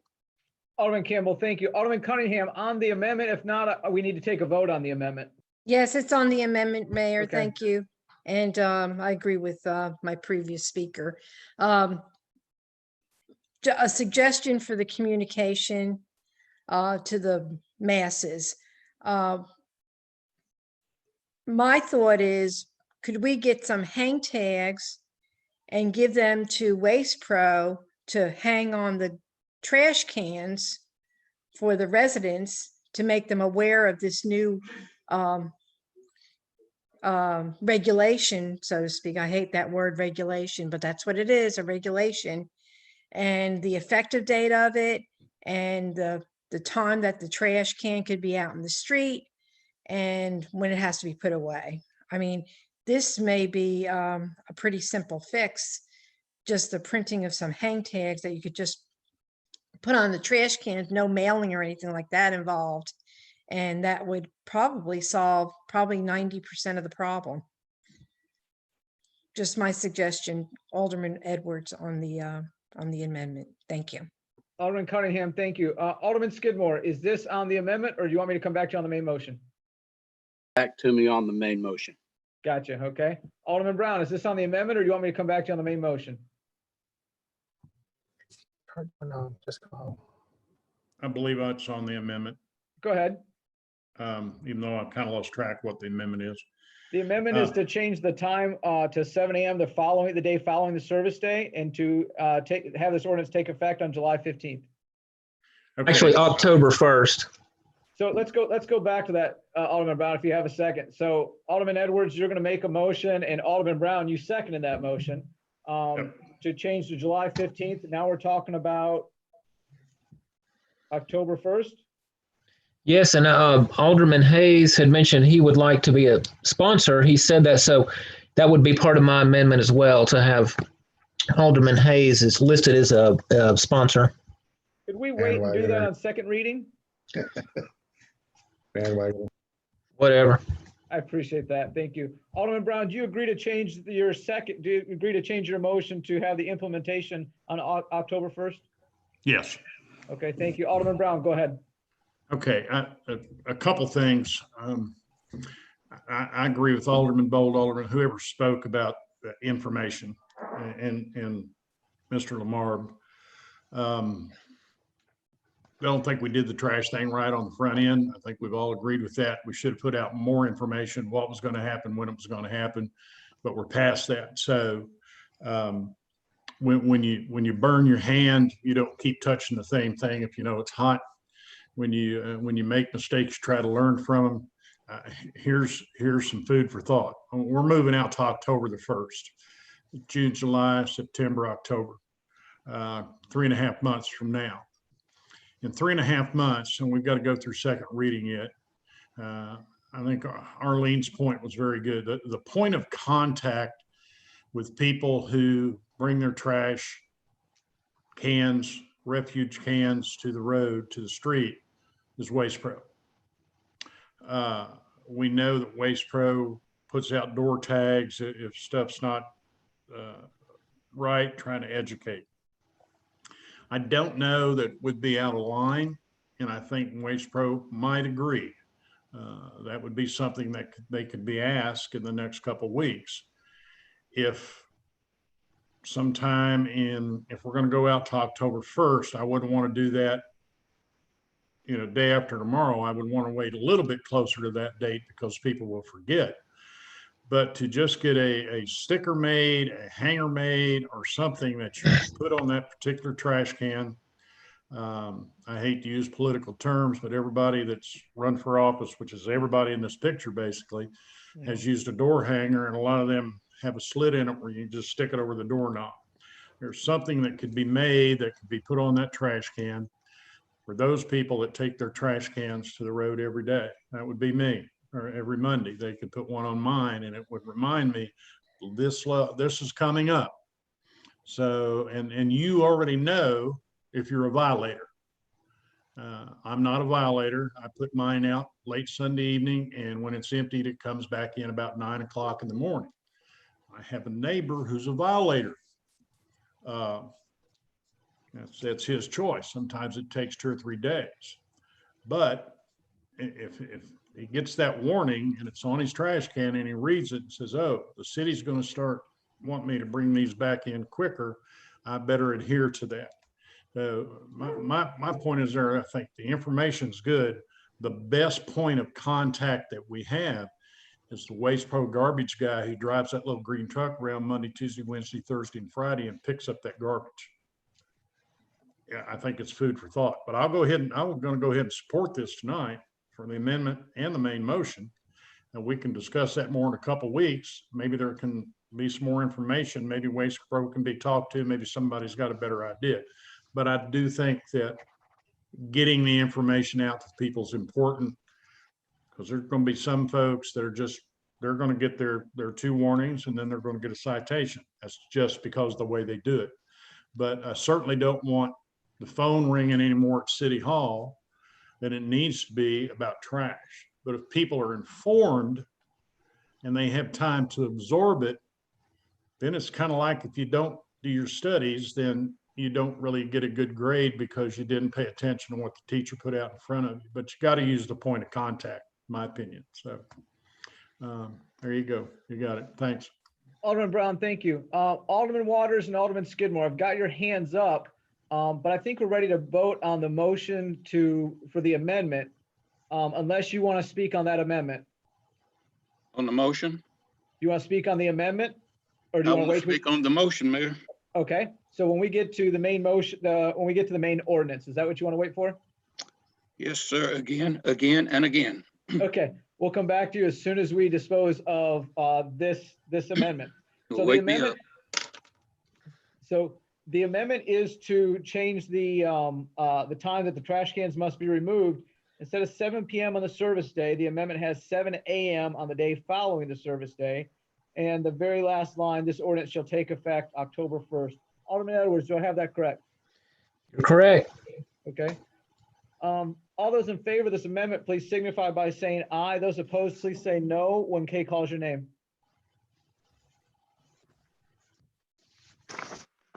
Bolt, Aye. Brown, Aye. Campbell, Aye. Cunningham, Aye.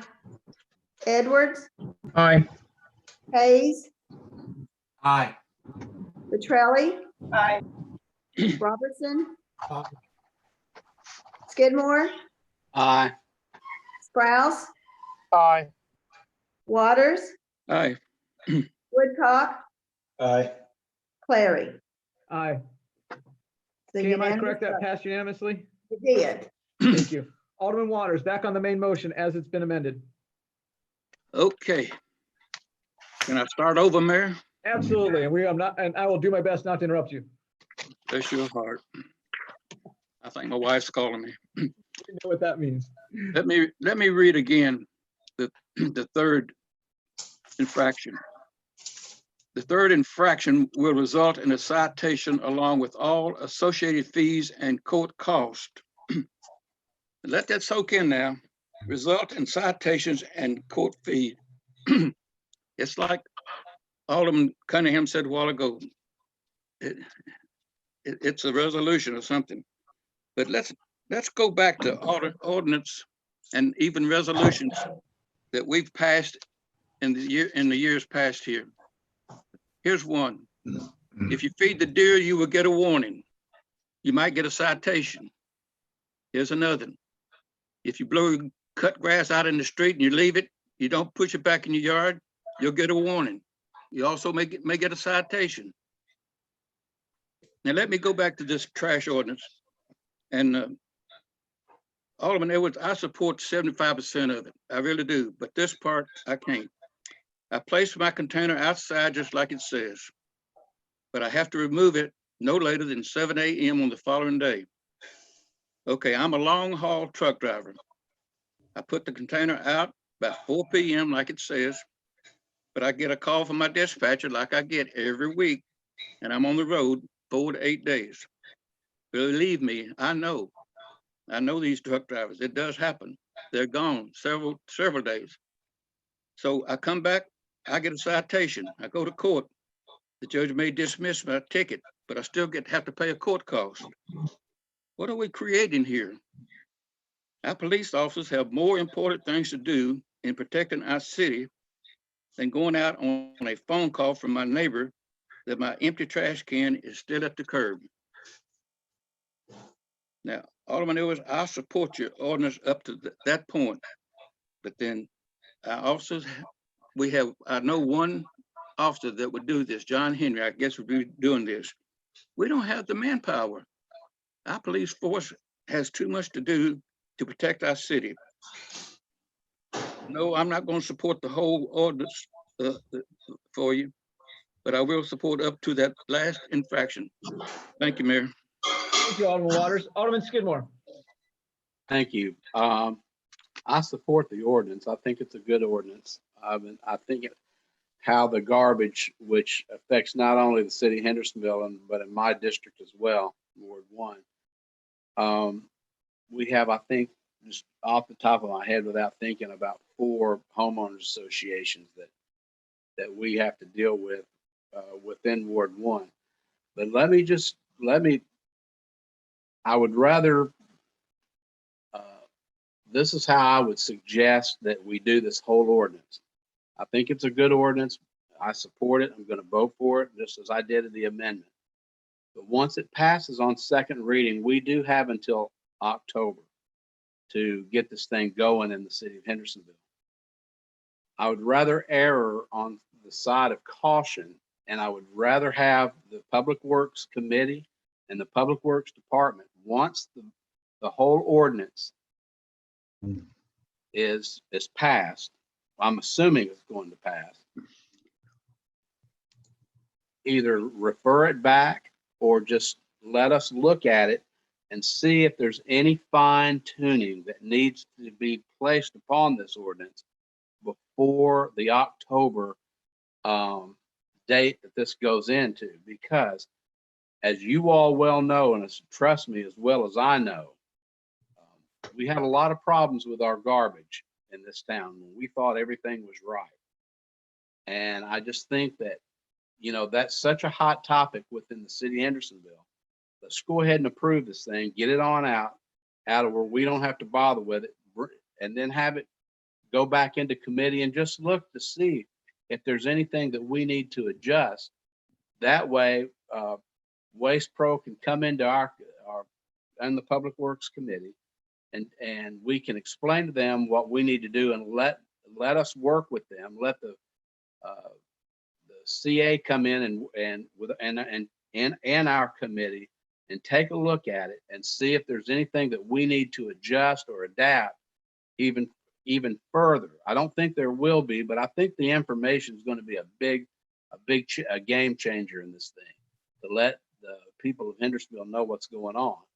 Because then you'll start thinking, because people will start thinking that there's certain sections of Hendersonville that doesn't even apply to.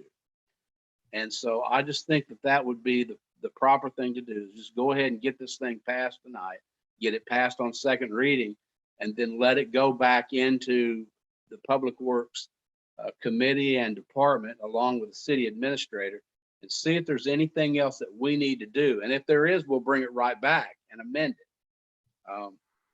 That's all I really have to say. That's just a suggestion. That's just food for thought. Thank you, Mayor. Alderman Skidmore, thank you. Alderman Bolt. Yeah, just real quickly, in an effort to continue to bog down this subject, and I don't want to speak for Alderman Edwards, but I think what we're trying to do is get away from being Mayberry. And so we've just shown a number of other cities that are doing something. And so instead of trying to reduce ourselves to the bare minimum at the lowest common denominator, we're trying to rise up to continue to be the nice town that we are. So something in the middle, which I think is what Alderman Edwards has come up with his compromise, is certainly something I can support. Thank you, Mayor. Alderman Bolt, thank you. Alderman Sprouse. Thank you, Mayor. The cities that were surveyed, I'm sorry, I was breaking in and out a little bit. The cities that were surveyed, do they have curbside service or do they have backdoor service?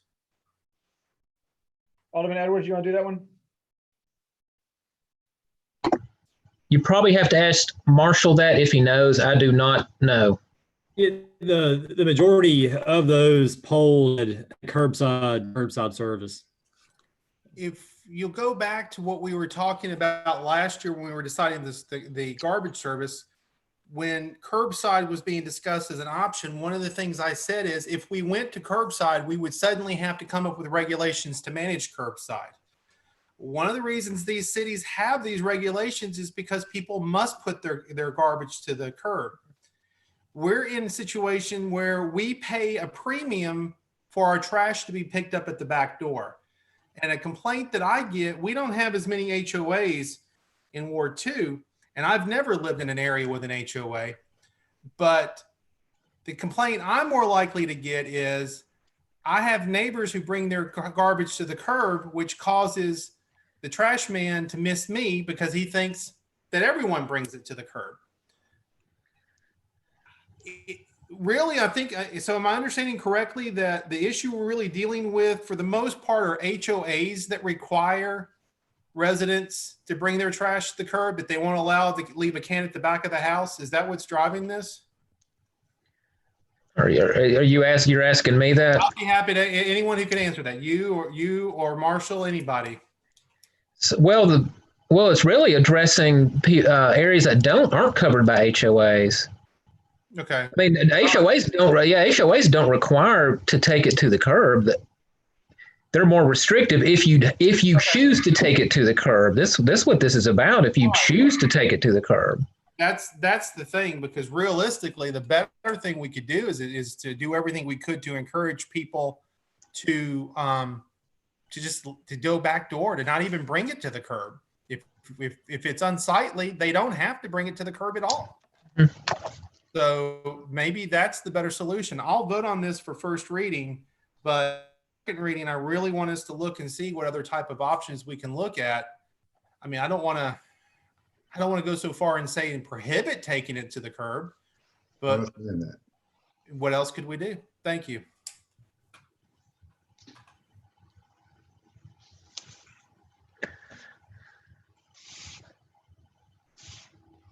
Mayor, you're muted. Mayor, you're muted. I said a lot of good things there for a good 30 seconds. Alderman Petrelli, go ahead. And Alderman Edwards, I'll come back to you. Thank you, Mayor.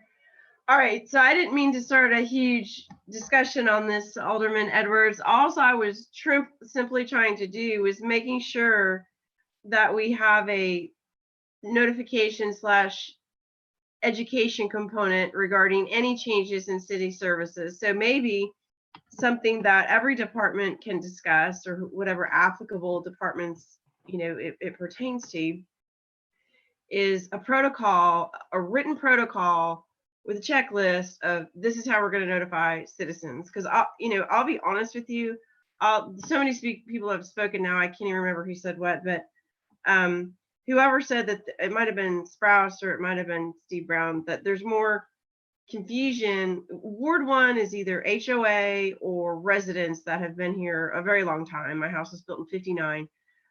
And really, when folks bring their cans to the street, it does lend to some confusion in the older areas.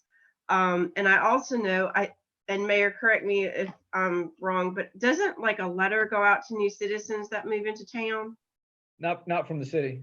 Oh, okay. All right. I didn't know that. So for some reason I thought there was, but There used to be. There used to be. Yeah, I've got a copy of it. Okay. Well, just on my block alone, I know we've had 3 or 4 houses turn over this year, and I always try to make my way around, but I don't get a list of who's moved into Ward 1. So, if a letter went out to new residents, hey, this is how your garbage is dealt with. Hey, this is, anyway, just some type of a protocol in general, whether it's a public works issue or a codes issue or whatever. But I just want to make sure that citizens have enough notice so it doesn't turn into a big debacle like the trash did last summer, because I'm not interested in spending another summer answering questions about trash and trash cans. But I appreciate the spirit in which Alderman Edwards has presented this. Thank you. Thank you, Alderman Petrelli. Alderman Edwards. Yeah, and I would like to apologize. I guess there was never probably a good time to bring this up, but I probably could have timed this a little bit better. To address your concerns, Alderman Waters, which I completely understand, and this would primarily be enforced on a complaint basis, where if somebody complains, then they could contact the city, and the John Henry could possibly send a letter, which I think would be the most effective, is mailing a letter, and that would be the first warning. Second warning by letter. Third warning would be cited to court. Now, I cannot imagine the court's docket being really full of people violating. But in an effort to prevent that, I do agree with the previous speakers that communication of at least this issue would help eliminate that. And perhaps that can be done by letter, or maybe Marshall, if you want to get an estimate on how much it would cost to print the flyers, and maybe see if Waste Pro would go and put these on the people's trash or mailboxes if they'd be willing to. If not, we could get an estimate on how much that would cost to mail out. And in the notice of this, it probably should state, if the people choose to take their trash to the curb, then this would apply. So it's kind of implying that that if you don't take it to the curb, then it won't be enforced. However, this ordinance does address recycling. Recycling, if anybody is going to do that privately, has to be taken to the curb. So that's all I have, and I would just request Marshall to do that. I don't know if it has to be done in this budget cycle, but sometime before, at least within the next month or two, to see how much that would cost and see how we're going to communicate this to people, and see where we go from there. I believe that's all I have. Thank you. Alderman Edwards, thank you. I see no hands. Does anybody wish to speak? Go ahead and speak up. Alderman Brown. Thanks, Mayor. I wasn't going to, but I want to reiterate just what Russ just said.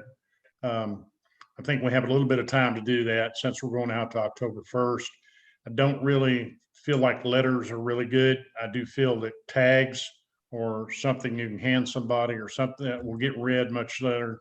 You know, if you send a letter out from the city of Hendersonville, it may not get read, and it'd be less expensive than doing that. So, but I do think there's a little time. Don't want to put a lot of load on Marshall, but I think that's something the Public Works Department or Public Works Committee could possibly look into in the next 2 or 3 weeks. Mark said send it back to them anyway, and I agree with that. Communication's important. Folks have got to know. We got to do our best job of communicating what's going to happen here. Thanks. Alderman Brown, thank you. All those in favor of ordinance 2020-11 on first reading, please signify by saying aye. As amended, please signify by saying aye. All those opposed, please say no when Kay calls your name. Vote. Aye. Brown, Aye. Campbell, Aye. Cunningham, Aye. Edwards, Aye. Hayes, Aye.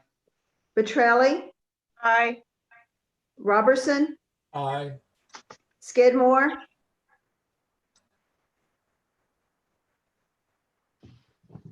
Good. Mute.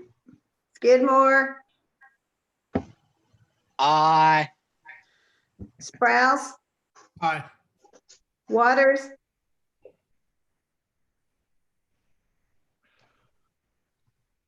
Alderman Waters, Waters. Come on, Jim. He just muted himself.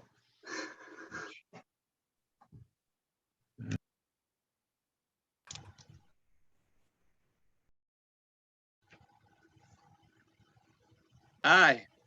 Aye. Woodcock, Aye. Clary. No. That's Okay, help me 12 out. to 1. 12-1. Thank you. And help me out, Russ. Did this come back in 2 weeks? Yes. Okay, that was the intention. I know that question came up a second ago. Next, we have first reading of ordinance 2020-13. This is an ordinance amending the Hendersonville Municipal Code, Title 4, Chapter 3, regarding comprehensive classification and compensation plan. Alderman Sprouse. So moved. You have a motion? Second. Alderman Cunningham, I think you were loudest, so you get the second. Alderman Sprouse, do you want to speak on this? No, sir. Do you mind if I ask a question? I want to make sure that this isn't about something that might be fixing a problem.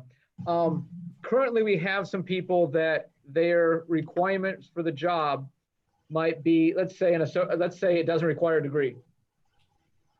While they have that position, they acquire a bachelor's degree, and then they are given e-pay as a bonus. Later on, they are promoted to a position that requires a bachelor's degree. They no longer get e-pay the way we have it currently set up. How does this address that, or does it completely leave it alone? It leaves a situation that if they are promoted into a position that requires the degree, if they are promoted from a position that does not require the degree and they're getting e-pay, and they're promoted into a position that does require the degree, they lose the e-pay. I appreciate that explanation.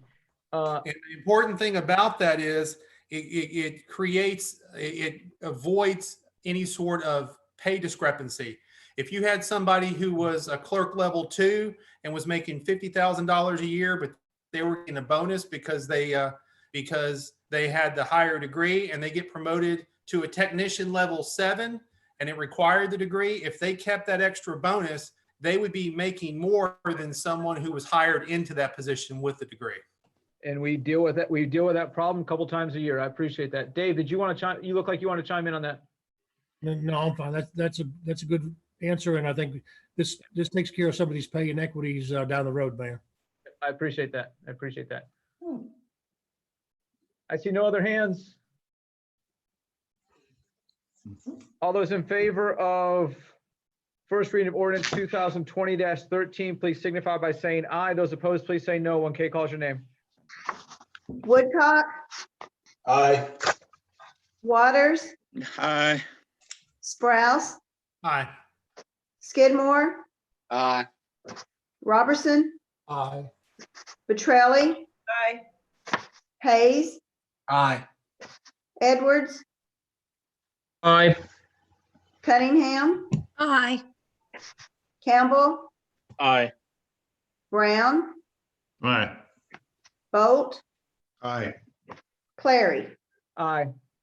That's unanimous. That passed unanimously. Next, we have Resolution 2020-13, a resolution appointing the city's representative to the Sumner County Board of Equalization. We do have that person available if we would like to hear from him. Actually, I think he's just joined us. I am going to make that motion. I'll second. A motion is second from Alderman Robertson. Oliver, we welcome you to our little chat room here, and we appreciate you being here. I'm going to give you a little bit of advice. Nobody wants to speak right now, and quite honestly, that should really include you. You are certainly welcome to if you want. If you want to raise your hand, like I could entertain a motion to suspend our rules. Alderman Brown. I didn't know Oliver was going to be here, so I'll just ask him if that's okay. It's okay with me. Can you hear me? Okay. We can How hear you doing? I'm Are doing you- good. Well, there's been a lot of discussion in Ward 4 about deer, and I have a hard time getting an answer. So since you're here, I'm glad you're going to be on the Board of Equalization because I know you understand real estate and values and stuff like that. That's important. I wish you were there last year. We didn't have a representative at that time, but I'm glad you're going now. Do we still have a deer committee? Are you the chairman of the deer committee or do you? I think I'm likely the only member still on the deer committee, and we probably need to revisit that committee and decide what to do with it. And I really don't know where to go. The last 3 times we had meetings, I had myself and maybe one other showed up. So I think most of the people had left and maybe didn't tell us. And so it was useless to have meetings. And some of the cry and hue kind of fell by the wayside of people who wanted to do something about deer. So that's where we are right now. We still have deer. And of course, the last time the USDA did the survey, they said that there were very few deer in Hendersonville. Of course, I've driven past the Beatty property over there, and I can see 100 deer just about every evening getting ready to cross the Great Divide of Indian Lake Road and head for the lake to get water or something, as they do every night. So we got plenty of them. Oliver, thank you for that. Alderman Brown, anything else on the appointment that we have in front of us? Yeah, I think it's a good appointment. I'm just glad he's willing to still chair the deer committee too. Thank you. Alderman Edwards. I just want to say thanks, Oliver, for your willingness to serve. I think you'll do a great job, and I'll see you first thing in the morning at Rotary. Yes, sir. Thanks. Alderman Edwards, thank you. Alderman Bolt. I'm sorry, I don't have anything. Thank you. Okay. Alderman Robertson. Yes, thank you. I just also want to thank Oliver for being willing to serve. His experience in real estate, I think, will provide an important voice for the citizens of Hendersonville on that important board. It's my understanding that also we have another, I think, Hendersonville resident. I think Matt Stamper is on that board as well.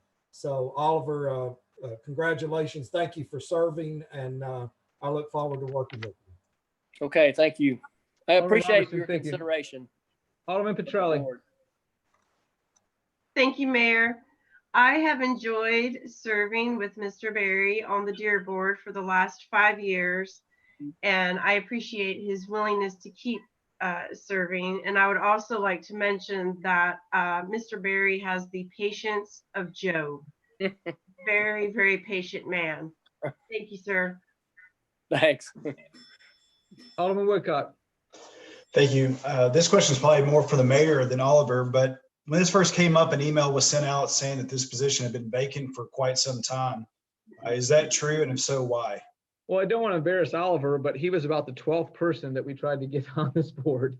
Last year, I talked with, no kidding, at least 9 people.